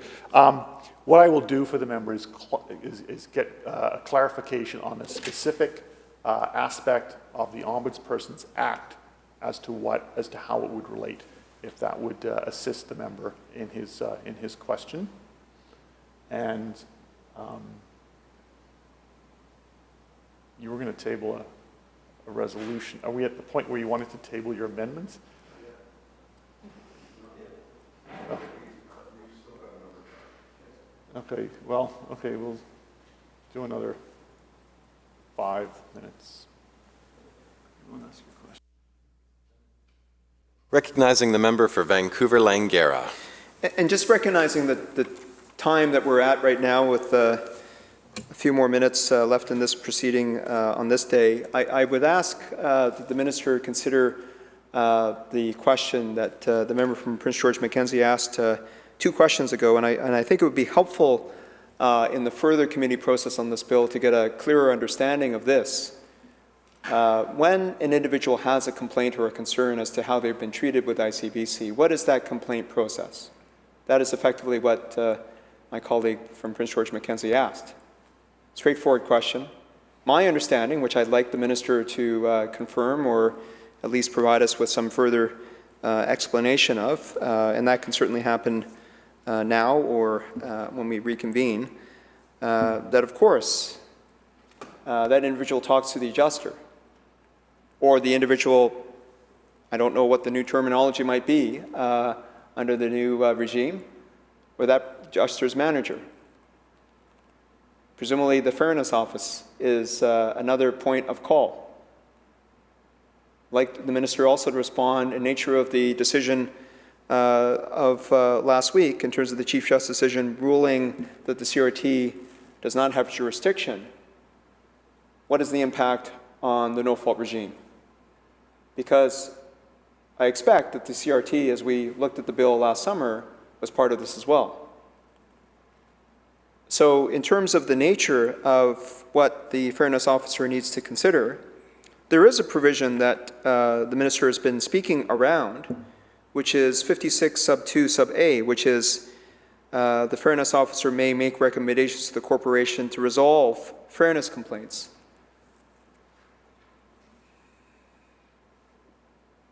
In the absence of decision-making power, as the member from Prince George Mackenzie has demonstrated in a number of questions and responses from the minister, in the absence of the ability of the Fairness Officer to comment on or make any recommendations respecting the amount payable by the corporation or the extent that the person is responsible for the accident, what is the nature or how will the Fairness Officer resolve fairness complaints? What is the nature of the fairness complaints that the Fairness Officer is able to make recommendations on in order to resolve? That's my question.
Minister. Thank you, Honourable Speaker. And I know there were a number of questions in the member's question.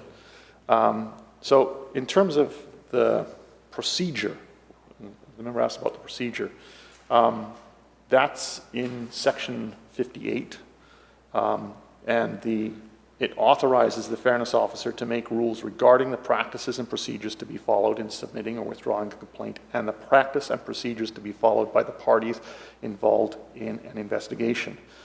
So that it will be the Fairness Officer that has the ability and the authority to set and subsequently change, if warranted, the procedures related to filing or withdrawing of a fairness complaint. And as I just said, what is expected of the complainant, what is expected of the Fairness Officer, and what is expected of by ICBC during the investigation process.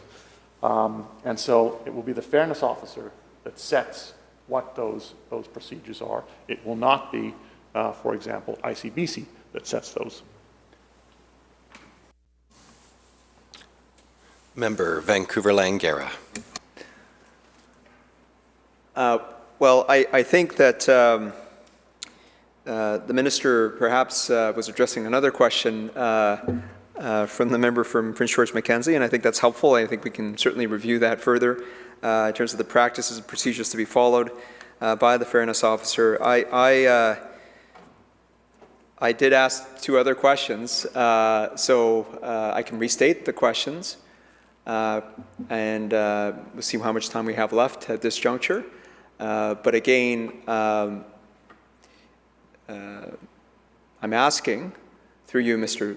Speaker, to the Minister, what is the complaint process that an individual will be following if they have a complaint about ICBC and they have a dispute? Perhaps I should use that word because I think that triggered a different response here. But let's just focus on the word dispute. There's a disagreement with ICBC in terms of how they're being treated. The Fairness Officer is only one venue for review, I expect. That's my understanding when we looked at the no-fault regime.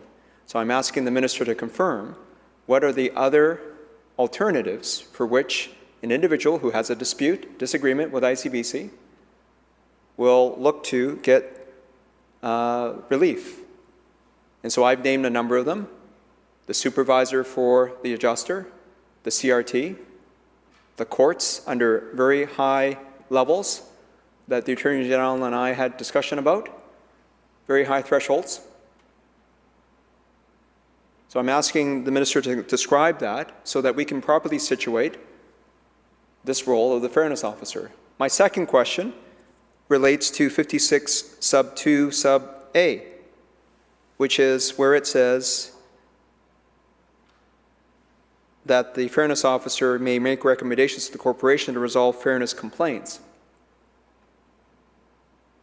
I'm asking, in light of 57 sub 1 A and B, given the limitations that the Fairness Officer may not comment or make recommendations on the amount payable, or to the extent that an individual is found responsible for an accident, what kind of fairness complaints is the Fairness Officer authorized to resolve if it doesn't include anything to do with the amount that is payable by ICBC or the fault determination?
Minister. Thank you, Honourable Speaker. So, in answer to your second question, that's laid out in Section 54, and it's laid out. And that question I actually, in fact, dealt with yesterday with my critic, and so that that the individual, the fairness officer, is able to deal with the issues that are laid out in Section 54, and so they involve the administration of insurance plans under 7B, the repairing of insured property under Section 7C, the provision of medical and hospital services to an insured person, the carrying out of powers and duties related to the Motor Vehicle Act, Commercial Transport Act, and the Off-Road Vehicle Act, the receiving, holding, managing, and collecting of fines, penalties, and sales taxes, for example. So those are a number of the areas that the Fairness Commissioner is able to deal with. And, Honourable Speaker, noting the hour, I move the committee rise, report progress, and ask leave to sit again. Thank you, Minister. A vote is about to take place. The motion is to rise and report progress. All those in favor indicate aye. Aye. Opposed? Motion carried. Thank you, members.